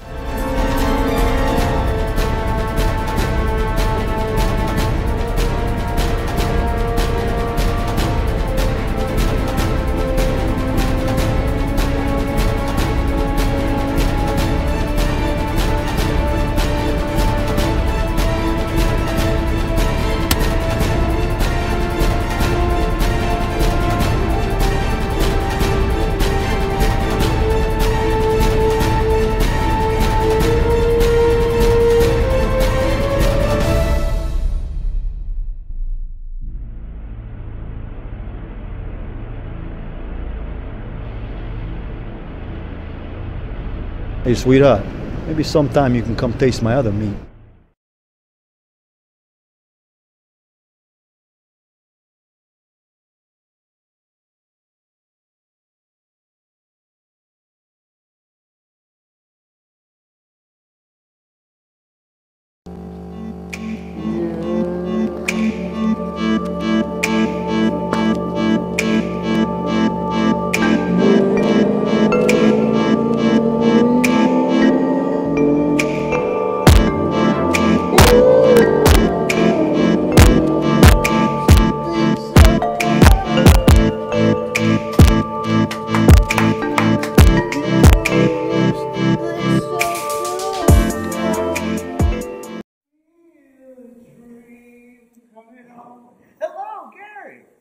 What's How you up? doing? What is up? What are you doing today? No, I'm coming to check you out. You're rolling through to Index Art Center We to trying. check out the Love Dimension? I want to see what's going on tonight. Oh, that's beautiful. I know you got the energy. Well, this is the Love Dimension show. We're just setting up, you know, it's soon this place will be filled with people eager to create. And this is a space for creation. Let me come take a closer walk with me, come around to my zone, my creation space. Now tell everybody. I know you know tell who I am. everybody, right? But tell everybody else. I gotta tell everybody else who I am. I am Uleli Vandalhaus, and I hail from the Love Dimension. And lucky for you, the Love Dimension has landed right here in Newark, and I've been here for over 10 years now. Started school in 2006, right? And I went to NJIT. Blast off, blast from the past, back again, beauty, seeing through future. Myself here in this space and creating it for you to enjoy, to embrace, and to be yourself, your true self, a safe space. That is what the Love Dimension is. And I'm just so glad that you're here joining me. Even now, even before the other pieces come into place. Let me take you around my audio, video cacophony of treats that I have. So starting to my most left, this is where I could do a lot of effects. I love the company Zoom. I rep a lot of Zoom's equipment. Running an Ableton rig on a Mac that's hidden in this rack. Got a lot of Chord equipment, love Chord and their apps. So I'm just shouting out everybody. Gotta have a biggest shout out to my 9-to-5 place of work that lets me be weird, AC Video Solutions. Awesome place. And you see this rig? A rig like this, we can put together and set up for any live event. If you want to stream family events, concerts, high school, theater, or whatever, we can put together a really great rig, better than this one, because this is just a one-man show.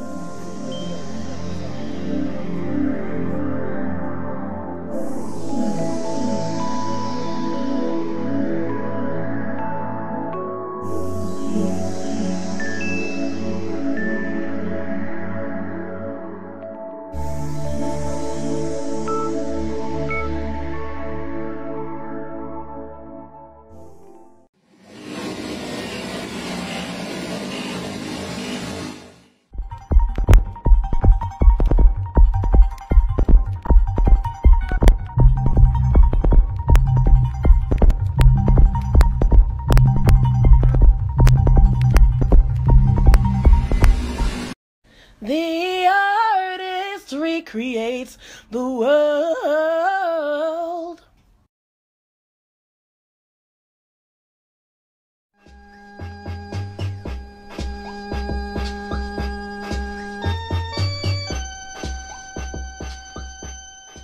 This 9-to-5, the play and the interplay with your art in such a way that not only you realize it, but those around you are willing to facilitate because they feel that energy. Oh yeah. So let me take it back to when I did my 30-day Meisner Triple Clown experiment, where I really dived into my characters a few years ago. The jobs that I had, and I've always had more than one job, like 3 or 4 jobs, I let them in I clued them into what I was going to do. And I said, don't worry, I'm going to be able to accomplish my work because one of my 3 characters is named The Lie. And that's the one that can pretend to do anything that he has to do when he has to pretend to do it. And they're like, what? And then they saw me in full character. During that time, I was jumping in and out of all 3 characters at any given moment whenever one wanted to come up, you know? But they embraced me in that moment and let me find myself, do my experiment. But, you know, I was lucky that I built in a catch-all character that could sort of which was pick up some slack. Which was part of the It's part of the plan. Yeah, you know? Yeah, I like the plan. It's still how it works. Let's talk about that. We were just talking about MTV. Oh, we were just talking about yes. MTV. And so I was saying overall that the reason why I like your work is because, to me, you're on the cutting edge. And I was just saying, yeah, you call them the big boys. The TV is trying to duplicate what we're doing. And I love what you said. You're like, oh yeah, they're trying to be cool guys. Yeah, they want their content to still feel fresh. It's happened for the last decade or so that they'll poach certain artists that they think are the right artists for that moment to keep them feeling legitimate in the eyes of whoever the community they're targeting is, you know? And I don't think that they're ready for artists who can pull themselves up by the bootstraps, have everything that is required to really promote themselves and their own brand. And I think that I call them the big boys because they're nationally broadcasting and pushing their stuff. Yes. But I'm internationally broadcasting and pushing up my stuff. Everybody is through YouTube now. Right. And it's just about tapping into the community communities that exist. Yes, that's it. And yeah, everybody wants to be cool and have millions of subscribers, but to me, that's not as important as having the real community base to draw from and to actually be engaging in the community around. You took the words right out of my mouth. It's a local kind of organic, raw, authentic realness that they can't duplicate. Yeah. Because the intention is because not right. they're not here. Right. You know? And the intention is not right. Intention's not right. But more importantly, yes, practically, they're not here. Yeah. Right. I'm here. I'm here every Tuesday and Sunday. I open my doors to the community. I want my home, because it is my home, to be a beacon of inspiration in anybody who comes through these doors. And I want our channel to be just another reflection of that. This is a place where you could go and consume some local content and maybe discover somebody new. We've got some rappers and from the Greenhouse. We've got Bar, who came up through this scene and was one of my favorite rappers. Yasser's content, Yasser Hall, is coming up soon. We're gonna push the artist recreates the world soon. I see you smiling with that on so you're getting like really excited thinking about it. I mean, yeah, and Yasser's my boy. I love his stuff, and we've been talking about making a project that blows him up, and it's like totally his vibe and really curated visually too, because his sound is great already. So shout out to Yasser Hall for sure. Thanks for coming on. But yeah, there's lots of great stuff down the pipeline. Most of them we did. And then what they try to do when they see like your energy is grab you and pull you in so they can be cool. Yeah, right. That's okay. I just hope we don't succumb. No, I mean that's okay. People can tempt, but it's not about money and fame things. It's about connecting, creating, and engaging in the community and really building a home. You know, in the place that you live, be that city. I don't know. I don't go too far wider than the city because if I got homies in my city, I feel like I'm tight. I don't need everybody in the whole world to shout my name. I just want to be a local eccentric. Wow. And on that note, a local eccentric. And I'm looking. I see a print of Joel Lopez. I love it. Yep. Got Willie Cole in the entrance. That's what's up, man. Peace. That's all I can say. Peace. Peace to the love dimension.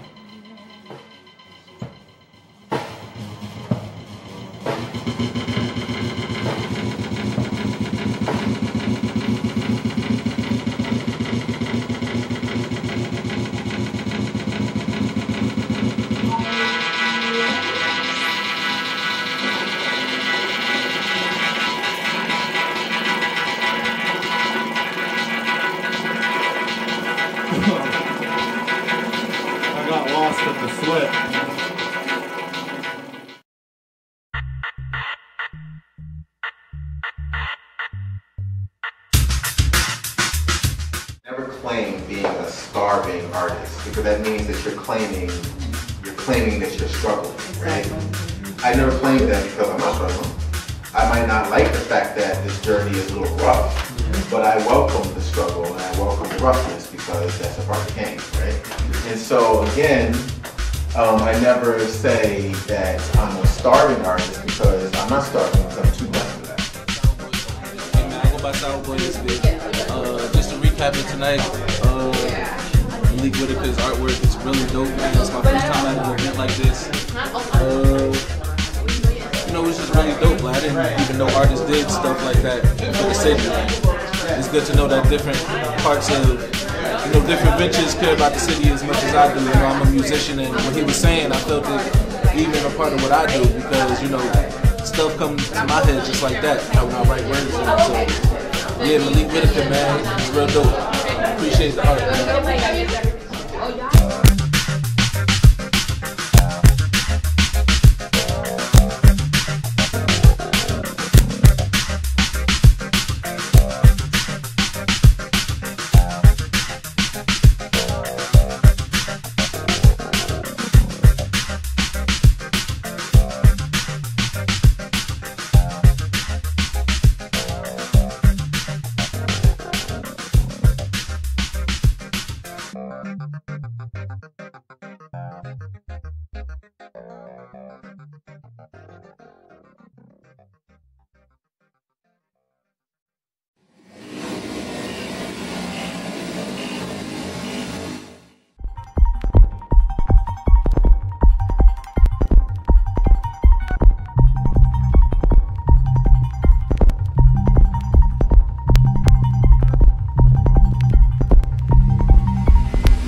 In the hair, everywhere. Woo!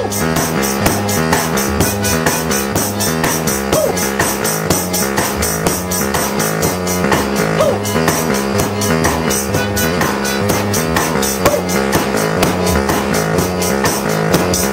Feel that swell, don't feel swell. Yes, I do, yeah, I might just smell like hell. That's where I came from as well.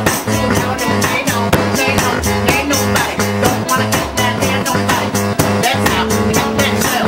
That's how I got that smell. Somewhere in the sky, the smell stings your eyes. Your senses are competing. As you know that your life is fleeting. Mushrooms in the skyline.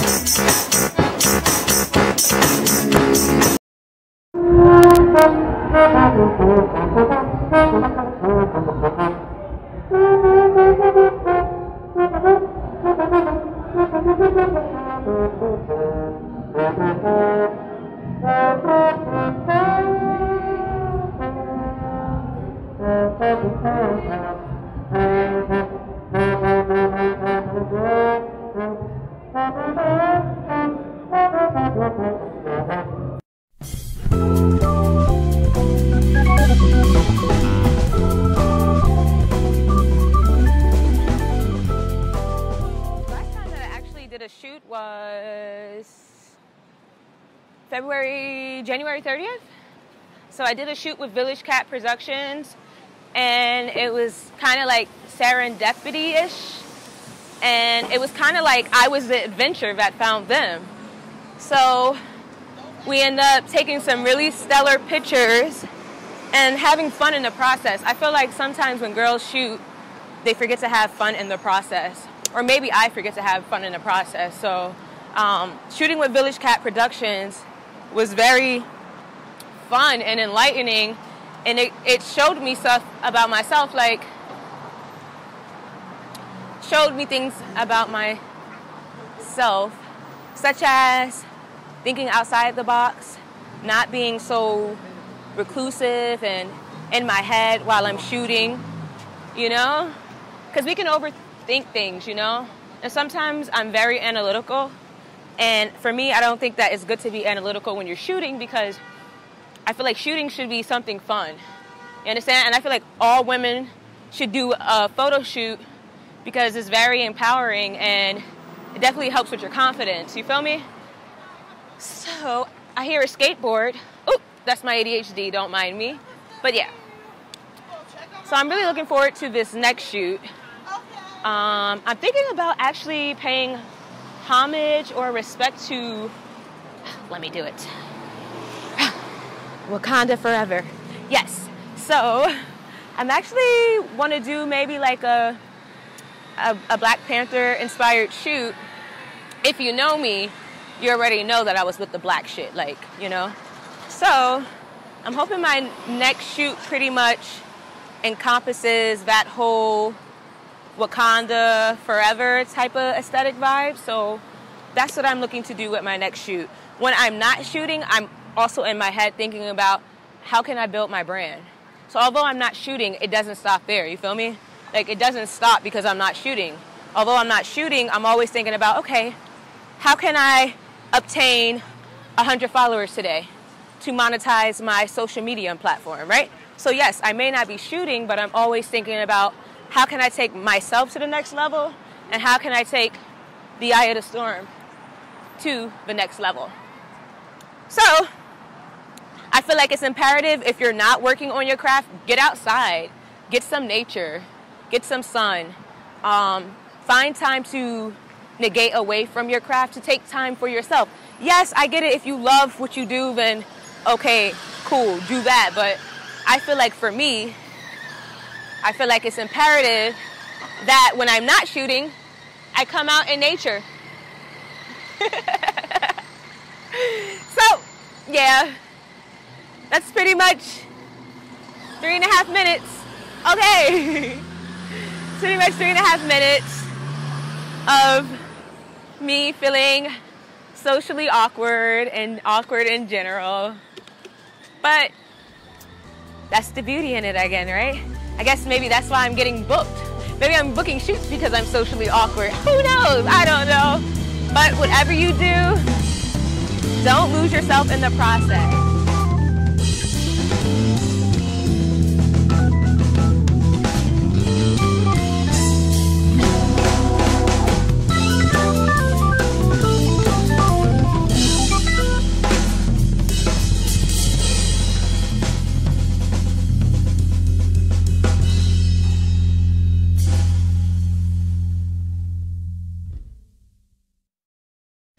The artist recreates the world. Welcome to The Artist Recreates the World. I'm with Huck. Oh, let me have some of those the products there. So here we go. See, this is some hard work. Any words about this particular piece while you did this? Well, this was one of my first pieces called Black Gold. It came at a time in my life where I was having a lot of inner conflict because I grew up in the church, and around this time is when I was leaving the church when I created this piece. Oh my gosh, it was beautiful in the camera. But yes, this is my baby right here. I take it everywhere. And then this is my computer bag. It's very heavy. No, I got it. Yeah, that's cool. We don't drop computers. Not on this show. We don't drop computers on this show. And her name is Street Fighter Chic. She's based off of my love for video games, and in particular anime, Japanese video games. And I made her a black woman so she would look like people like me, because usually the characters are Japanese.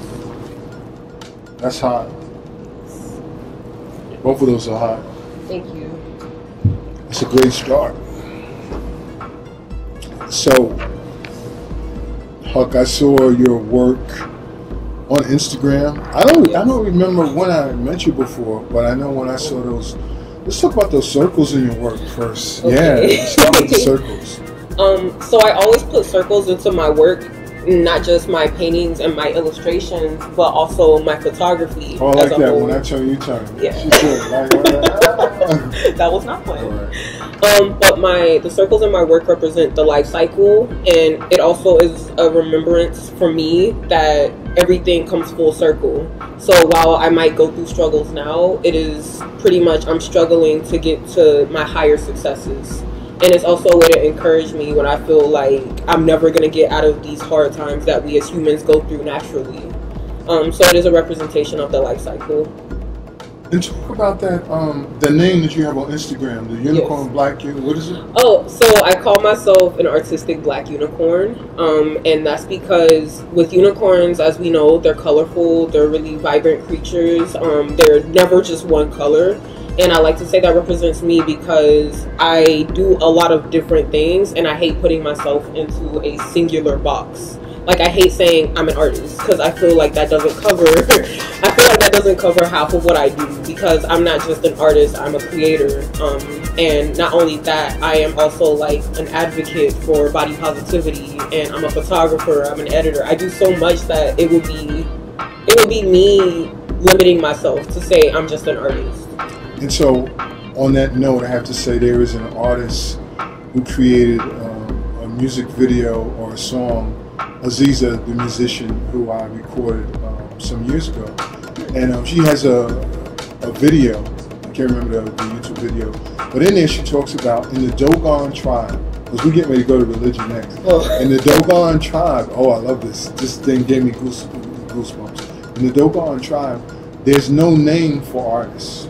The closest name for artists in the Dogon tribe, and I don't know if you know, my followers, if you know the Dogon tribe, the African Dogon tribe, but do the research. It's a great find. The closest word for artists is spirit. Oh, that hit me immediately. Wow. Yeah. Okay, so we say that because spirit is so discombobulated, but the power of spirit is what's in our art. It cannot be contained. Right. So then we're gonna go right into our religious systems and how it has confused the heck out of us and tied us up. And I'll start because I don't know if many people know. I was raised in a Pentecostal church, Church of God in Christ. I still can say it. And more recently, I have what they call apostolic succession, where I have succession through the laying on of hands through a bishop that goes back to the Apostle Peter, 67 AD. Okay, so yeah, it's serious. And stay tuned. We'll talk about that another time. But I say all that because we need to talk about our religious systems and why we don't have artists. Why aren't artists represented in the church? Your thoughts, Harvey? Well, for me, get over there. She got a smile. Move this camera on that one. Okay. For me to answer this question, I have to kind of go back to my childhood. I was pretty much raised in a Christian household, more particularly Church of Christ. And I don't know how many of you know this, but in the Church of Christ, everything is a sin. And pretty much what Church of Christ is saying is that everyone that's not in the Church of Christ specifically under that title is going to hell. So anybody that's not specifically Church of Christ, and that's whether you're Church of God, Baptist, Pentecostal, this pretty much says anything that's not Church of Christ, you're going to hell immediately just by your name being wrong. So my father was a preacher in the Church of Christ, and he pretty much conditioned me and my younger brother from birth, him and my mom both. And they had us believing a lot of things that I never fully understood. I questioned a lot. You know, if you question anything in religion, you become an enemy kind of to the religion. And then when I became more and more interested in art and got more in depth with it, I noticed the church kind of trying to sabotage my career. It's really ironic because they felt that I couldn't create art unless it was for them. And then they got to the point where anytime I created art that I was trying to do for them, they had a problem with it. They never wanted to. Tell me about this part. Oh yeah, it's a lot. It gets deep. Like they never wanted to pay me. Honestly, my art takes hours, days, months, sometimes years to complete. They never wanted to pay me. And then they went as far as to slander me to my parents. These are other people in the church. They slandered me to my parents, and my parents kind of listened to them, and they weren't fully supportive of me after that. And then I got more into figure painting, figure drawing, and that's painting nude figures. So they called me a sinner after that and said if I didn't stop painting this stuff, I was going to hell. It was a lot of crazy stuff. So around the age of 19, I decided to leave the church. Yes. Bless you, my So at the age of 19, I started to leave the church. Ironically, around that same time, honestly, my family kind of fell apart. My parents ended up splitting up. My dad left the church. It was a lot of crazy stuff. So I took that as a sign that I made the right decision. I want to ask you, what was it inside you that drove you to say, I got to do this? What was driving you? Was it simply the art? I mean, because there are a lot of artists, they deal with this. They deal with this turmoil. Yes. And because we have religious systems that are so strong and really are the foundation of this particular culture, we have that fight amongst ourselves, what's in our mind, what we're being taught, and then the strong urge from our soul to do the art. So what could you articulate what kind of really pushed you? If you can, if not, it's okay. Oh no, it's going to be therapeutic for more than you. Yes. It's going to be therapeutic because other people are dealing with this whole idea that, you know, I'm Catholic or I'm Christian and my church tells me I should do this and I want to make sure that I'm following God and following the mandates. And then yet, when you sit down with a pen or a pencil or you sit down and you do your photography, you realize there's something so strong. And I don't want to lose your thought. Oh, no. But when I was in the church and I started playing, I told some people I wanted to be an artist. They're like, what? I want to be an artist. Go ahead. It's always the reaction. When it came to my art, I've been doing it my whole life. And as a child, I was bullied, and my art was my escape. As I got older, it became more of my escape, and not just from like the things I dealt with in school and things of that nature, but also my escape from my religious turmoil. Because when you're continuously being taught something and being told that if you don't believe something, you're automatically going to hell, you grow up believing that. It messes with your mind, and it makes you think that I have to choose between what I love within my soul and what I can't live without, and if I want to save my soul. And that's a really bad battle for a child to have to go through, let alone an adult. So when it came down to my art, I pretty much said, what can I not live without? And I cannot live without my art. Hold on. We got to start there. No, I just quickly right there. Y'all understand that? Yeah. Can you just say that again? Because what I love about the artists is they always give these truths. Yes. I cannot live without my art. I mean, that's like almost a sacrament. It's like almost a meditation. I cannot live without my art. You feel that? I mean, I felt that. Oh yeah, I feel it on a daily basis. Right now I'm not working a 9-to-5, a job outside of my art. So my art is pretty much what keeps me alive every day. There have been times where I wanted to quit because I felt like I wasn't doing what I wanted to do, or I wasn't succeeding as fast as I thought I should. But every time I tried to quit, it was impossible. Like, it pulled me back in, like, immediately. Yes. Like, immediately pulled me back in. So it's impossible for an artist to just automatically stop based off of what everybody is telling them, but ignoring their soul and what their soul is telling them. So come on. Yeah, that's what it came down to. Come on. Yes. I mean, I feel like our purpose in this life is to be happy anyway. Like, we're not meant to live miserably. And for an artist to have to quit their art, that's what they're doing. They're choosing to get rid of their happiness and what brings them life.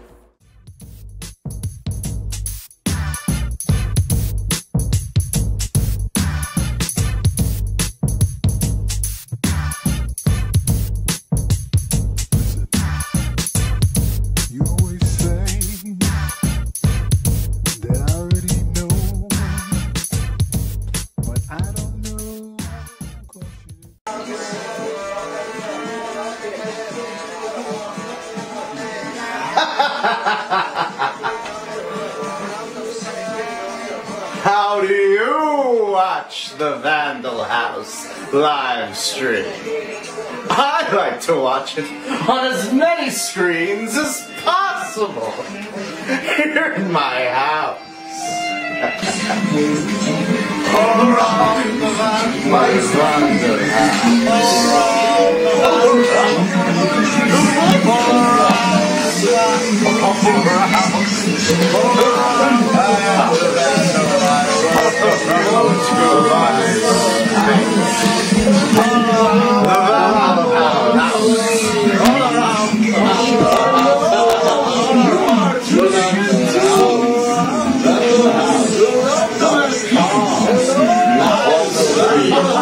the heart of which is the love dimension.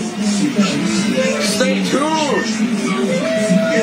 Midnight to 6 a.m. every day. Beauty of the Newark Love Dimension is calling.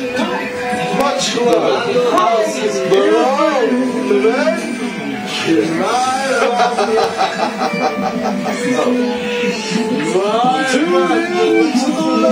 Open my doors to you. Tuesday, Sunday, 6 a.m. Every day. Love the Vandalhaus.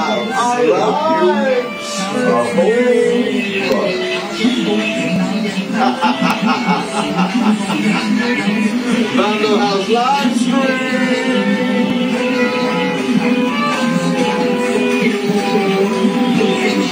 Vandalhaus live.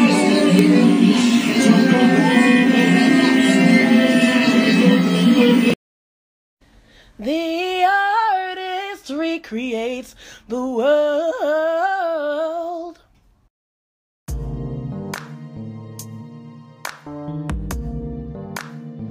Welcome to the Artist Recreates the World. I am with Kasim Munoz. Kasim, tell us about some of the things you do as an artist. You just threw all that Asian stuff on me that you know, but Chinese medicine. Yes. The kung fu. Yes. The qigong, the martial arts. Yes. I know y'all would know that. I just found out myself. And he's a bass player. Bass player, musician, yeah. But the work, you were just talking about one of the first exhibits you did was Strongman's exhibit with Manta. Yeah, my first introduction into Newark was at the Strongman exhibit that was at the Jewish Museum. So Mansa Musa and Amrisi Smith, they were heading that. And I mean, definitely like Joel Lopez, I'm sure he got me, like helped to get me into that exhibit too. You know, also Cortez. So. And I remember, and I think this is really good, I remember your work, the little boy. Yes. With the colored hat. And he's kind of looking toward the sky. And he has this kind of expression that I can't explain. But you're able to capture like whatever you intended on conveying in that. Right. So what was that about? That's a young boy looking up to his father. You know, it's like this is my father and I'm proud. This is my dad. I'm proud. He's showing me how to be a man. How to travel, trek through life, and to be responsible and to stand up for the right. And like my heroes, definitely first and foremost was always my mother, my father. Always looked up to them all the time. So how'd you get that expression in his face? Because there was something going on. You know, I mean, it was the perspective, yes. Right, yeah. But how'd you get that stuff going on? Was that purposely done, or do you like back into that? Yeah, it's purposely done, but it's like when you're looking at art, it's you want to start to pull out the essence. Like you want to have some type of emotion. You know, so a feeling like when you look at artwork, it's like, how do you feel about it? Like, or how does it make you feel? Does it make you think about something? Right. And like one of the main things that I've been focusing on now is that emotion, the expression. Like what is this person thinking at this moment? And then I kind of leave it up to the viewer, to interpret that. So I've seen you do quite a few portraits. So when you do a portrait, are you trying to capture what you see from that portrait, what the other artist is trying to convey, or is it just your rendition of that feeling that you sense? Is that a separation, or did I say the same thing? I'm not trying to confuse them. I might have confused myself. Yeah. Well, all right. So how can I explain this? Yeah. Like I have, everybody has particular tastes. Right. And how they want like a certain pose or how it should look, but like for me, I'm always looking for the best expression. I have certain tastes and what I want to pull out through a piece. I mean, as far as like my latest piece was the Dr. Martin Luther King piece, right? And like I wanted to convey that piece of this man who has his vision, has his dream, and he's like kind of like looking into the future, like this is what it could be. Gotcha. You know what I mean? And like I wanted to convey that in the painting. That's kind of hard to do, isn't it? It's tough. Wow. Yeah, it's tough. So along that line of thought, so what is art to you? Art is beauty. It's expression. It's making a statement. Sometimes people don't have the faculty, or they have the expertise, or they don't know how to vocalize or write down exactly what they're saying. So that's when you have the artist comes through, and they'll put something down on the wall, or they'll, you know, it kind of like creates a conversation or gets people talking about an issue. So for me, it's like for the most part, what is art for me? Like I kind of go in a classical direction, because like that's what I love. I love like portraits and like Sargent and Velázquez and Zorn and Sir Peter Paul Rubens and Gustav Klimt, and like I kind of go there, but then I want to absorb those techniques and then apply to what do I want to say. Right. What am I saying at this moment? How do I take that technique and then bring that to the masses and, you know, start some conversation? You have any new ideas that you're working on or in your head? Oh, no, that's a loaded question. You know what? Let's put it this way. Sometimes I feel like I'm living like 6 or 5 lives, because there's the projects. Well, I mean, there's my martial arts. Right. There's qigong. Oh, that's real cool. There's my music. There's my art. There's commissions. I'm teaching kids in Patterson, the school. Yeah. So it's like you know, I love the dream. I love helping people, and like I get super excited when I see a challenge before me, and especially like when I'm helping kids. It's like, you know, like, how do you see this? How can we solve this? And then get them involved. I can't really show them how I do it. I can like present, well, this is, you can do it this way, you can do it this way, you can do it this way, and then I love to see them really like solve that. So how do you know, I don't know your personality or your makeup, but do you shut down? I mean, how do you have quiet time? Is that important, that you have quiet time, or time when you just still? Yes, so I would say the best time is in the morning. That's when you can really... What's the morning for you? 6? It depends. Oh, okay. Because yeah, it depends. So yeah, like so this last week, I was doing. It depends, because like for me, I need to have sleep. If I don't have sleep, I can't function. So give me some of that. Me and you both. Can't mess with my sleep. Yeah, like I feel like a lot of what I do are like feats of strength. And because I'm like I do that, I have to come back. I have to replenish, and then when I wake up, that's when I do my qigong. That's when I replenish the essence. And that's all right. So you gave me my caption there. The artist performs feats. Quasm. The artist performs feats of strength. That's what they are. Yeah. Well, we're really superheroes. You know. I mean, truth be told, I mean. We take it lightly, but nobody else can do what artists do, you know, and how we do it. And we're not always getting properly compensated for it. We work hard, but there are feats of strength. I think artists are superheroes. Now you want to say you have a thought? Yeah. You want to talk about Jesus now? No. So, all right. So, I want to get back to. I'm teaching in Patterson. So I'm originally from Patterson. So like it feels good to come back to Patterson and teach and help the kids. I've been thinking for years, like, how can I help, you know, kids or, you know, people from the city of Patterson?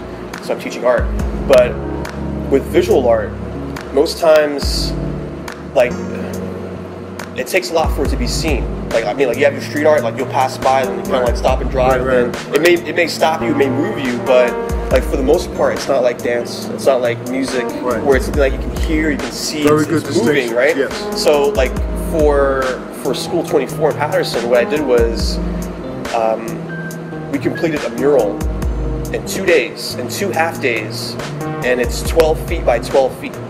So my 4th grade, my 5th grade, and my 6th grade students. So that's like that was like a feat of strength. And then I wanted to be so much so where you can't avoid it.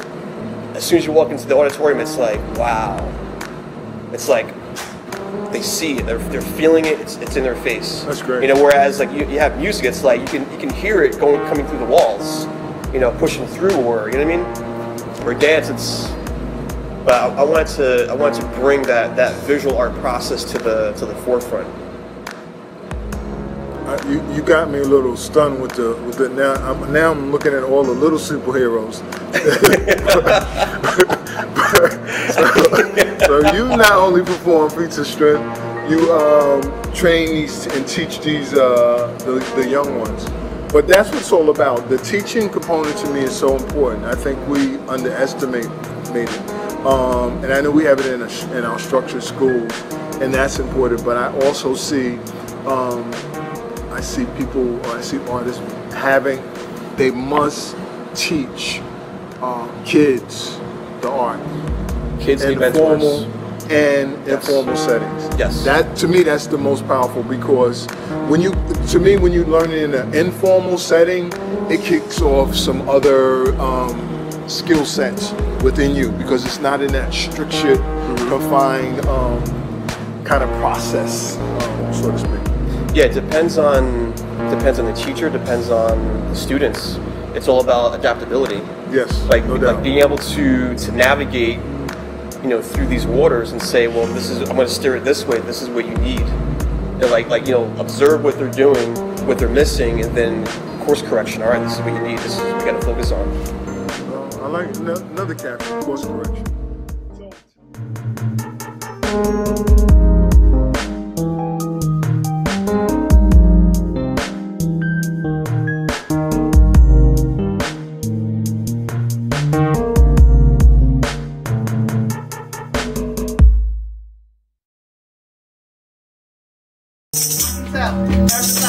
Every day, I delay. No, it's not no true. Sometimes, yeah, I do. But that's okay. Who can say? Now I don't. Blow bubbles away, blow bubbles away, blow bubbles away. Blow bubbles, blow bubbles away, blow bubbles away. Blow bubbles away, blow bubble, blow bubble.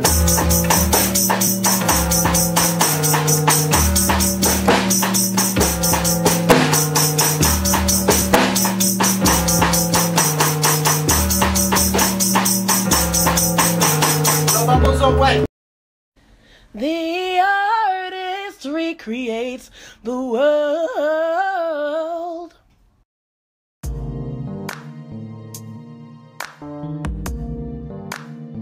Welcome to the Artistry Creates the World. I am with Kasim Munoz.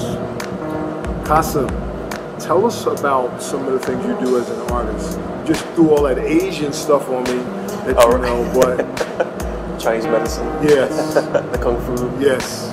The qigong, the martial arts. Yes. I know y'all would know that. I just found out myself. And he's a bass player, musician, yeah. But the work, you were just talking about one of the first exhibits you did was Strongman's exhibit with Mansa. Yeah, my first introduction into Newark was at the Strongman exhibit. That was at the Jewish Museum. So Mansa Musa and Amrisi Smith, they were heading that. And I mean, definitely like Joel Lopez, I'm sure he got me, like helped to get me into that exhibit too. You know, also Cortez. So. And I remember, and I think this is really good, I remember your work, the little boy. Yes. With the colored hat.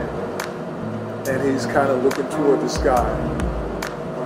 And he has this kind of expression that I can't explain. But you're able to capture like whatever you intended on conveying in that. Right. So what was that about? That's a young boy looking up to his father. You know, it's like this is my father and I'm proud. This is my dad. I'm proud. He's showing me how to be a man. How to travel, trek through life, and to be responsible and to stand up for the right. And You know, like my heroes. Definitely, first and foremost, was always my mother, my father. Always looked up to them all the time. So how'd you get that expression in his face? Because there was something going on. You know, I mean, it was the perspective, yes. Right, yeah. But how'd you get that stuff going on? Was that purposely done, or do you like back into that? Yeah, it's purposely done, but it's like when you're looking at art, it's you want to start to pull out the essence. Like you want to have some type of emotion, you know, a feeling. Like when you look at artwork, it's like, you know, how do you feel about it? Like, or how does it make you feel? Does it make you think about something? Right. And like one of the main things that I've been focusing on now is that emotion, the expression. Like, you know, like what is this person thinking at this moment? And then, you know, like I kind of like leave it up to the viewer, you know, to interpret that. So, I've seen you do quite a few portraits. So when you do a portrait, are you trying to capture what you see from that portrait, what the other artist is trying to convey, or is it just your rendition of that feeling that you sense? Is that a separation, or did I say the same thing? I'm not trying to confuse them. I might have confused myself. Yeah, well, alright, so how can I explain this? Yeah. Like I have, you know, everybody has particular tastes. Right. And how they want like a certain pose or how it should look, but like for me, I'm always looking for the best expression. I have certain tastes and what I want to pull out through a piece. I mean, as far as like my latest piece was the Dr. Martin Luther King piece, right? And like I wanted to convey that piece of this man who has his vision, has his dream, and he's like kind of like looking into the future, like this is what it could be. Gotcha. You know what I mean? And like I wanted to convey that in the painting. That's kind of hard to do, isn't it? It's tough. Wow. Yeah, it's tough. So along that line of thought, so what is art to you? Art is beauty. Its expression is it's making a statement. Sometimes people don't have the faculty, or they have the expertise, or they don't know how to vocalize or write down exactly what they're saying. So that's when you have the artist comes through and they'll put something down on the wall, or they'll, you know, it kind of like creates a conversation or gets people talking about an issue. So for me, it's like for the most part, what is art for me? Like I kind of go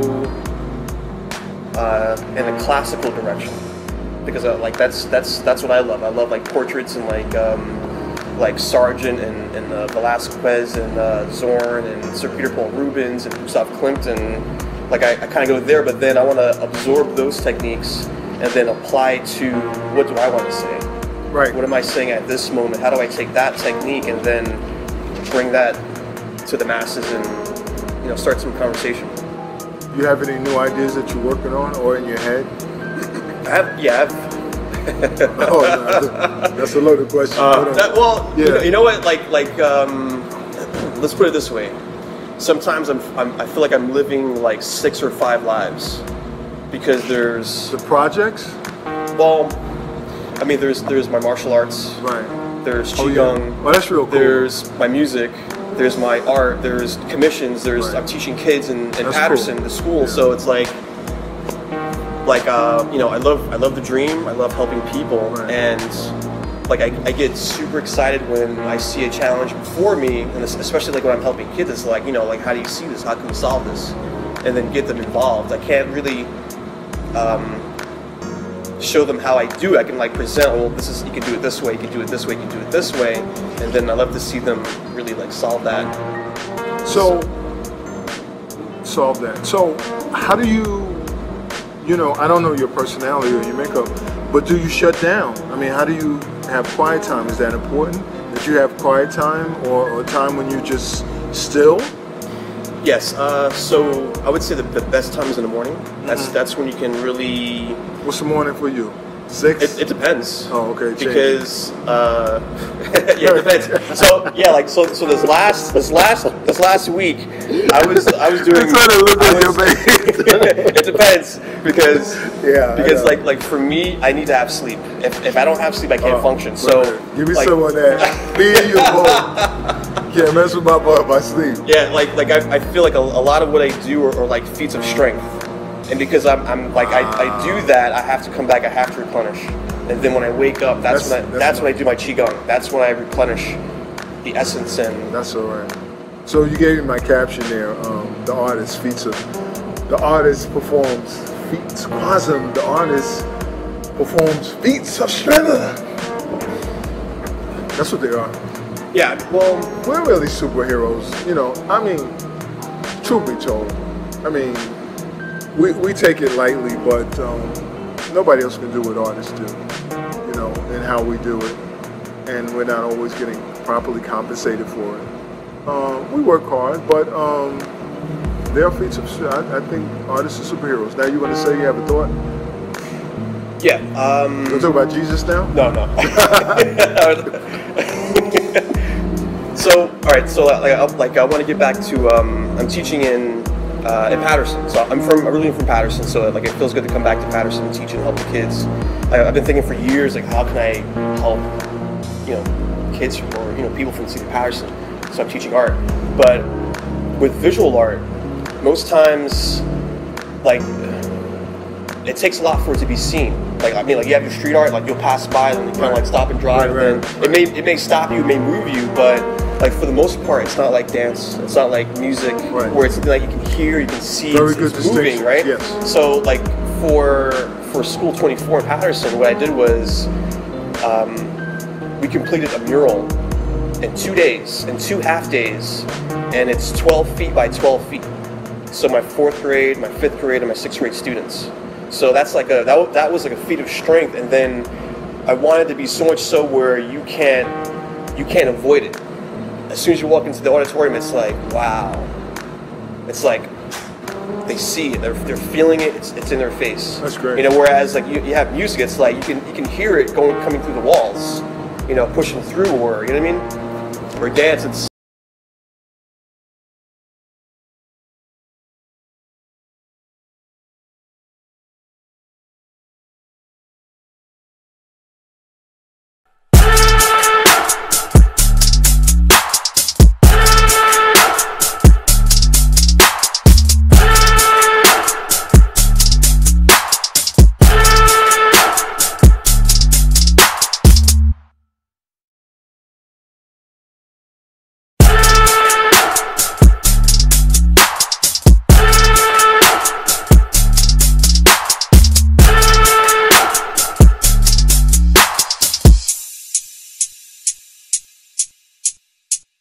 what you gonna do with those hands? Oh, I don't understand. Finding like demands, I find that life demands. Coming on, understanding life, I realize my plan came up like the others, and I could have understood it long before. Starts off with what you're going to do. Pick yourself off the floor. Look yourself in the eye. Demand more. What are you gonna do with your hands? What are you gonna do with your hands? What are you gonna do with your hands? What are you going to do with your hands? The puppy needs a friend. The truth is that it never ends. The love of that dog, the puppy is love. And carrying a dog is a good thing to do with your hands. Carrying a dog is a good thing to do with your hands. You're playing with a dog. You're playing music with your friends. So what are you gonna do with your hands? What are you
Hey yo, Al, we done signed you to Fueled by Imagination. Now we're gonna need you to come and bring something new and unique to the table. But they got some high standards out here. They wanna hear something different. Say no more, my dude. Just light some incense. Give me some Palo Santo. Alright?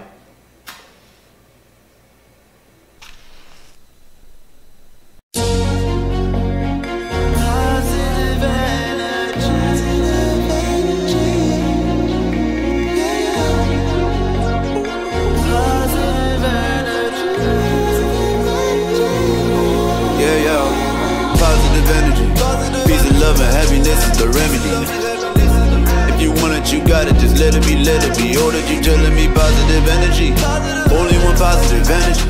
Only one positive energy. Listen when you listen. Divinity in your vision. Human being in conditions. Whole lot of optimism. Whole lot of unconditional love. Big heart and optimism. Big part of us is stardust. Don't be caught up in conditions. Ain't no competition. Tell them ain't no competition. Unity and no division. You can see how we live. Look at how we growing. You can see the gold in it. Alchemy is flowing. Oh, so showing. Positive energy. Only one positive. All that you got for me. All that I'm giving is positive energy. Positive energy. Only one positive energy. Only one positive energy. Positive mental attitude, into higher latitude. Look at all the things around it, people comprehending and they understanding it. Positive mental psychology, illuminating, blow your life about it. Focus on what matters to you. Focus on positive energy. Only one positive energy. Give me that positive energy. Optimism got the remedy. Optimism is the remedy. Need that positive energy. Say we need that positive energy. Focused on the higher thing. Love on the horizon. Blowing up your vibrant. It's all in perfect timing. You a queen of my king. Overcome a lot of things. Love is the law, love is the law, love over everything. Tell me, are you a queen of my king? You know we done seen a lot of things. We done been through a lot of things. Now we got our mind on higher things. Positive energy. Positive energy.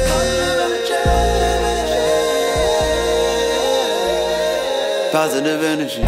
Only one positive energy. Lot of each energy.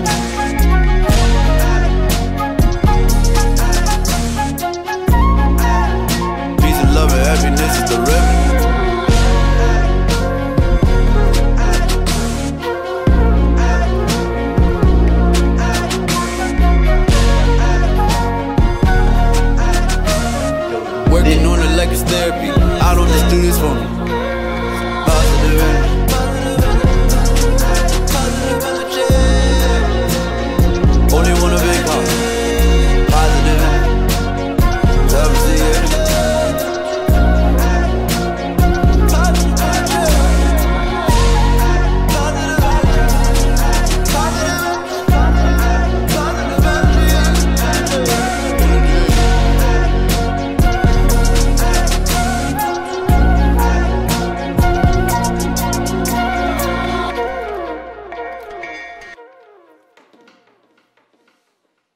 Yeah, yeah, yeah, yeah, yeah.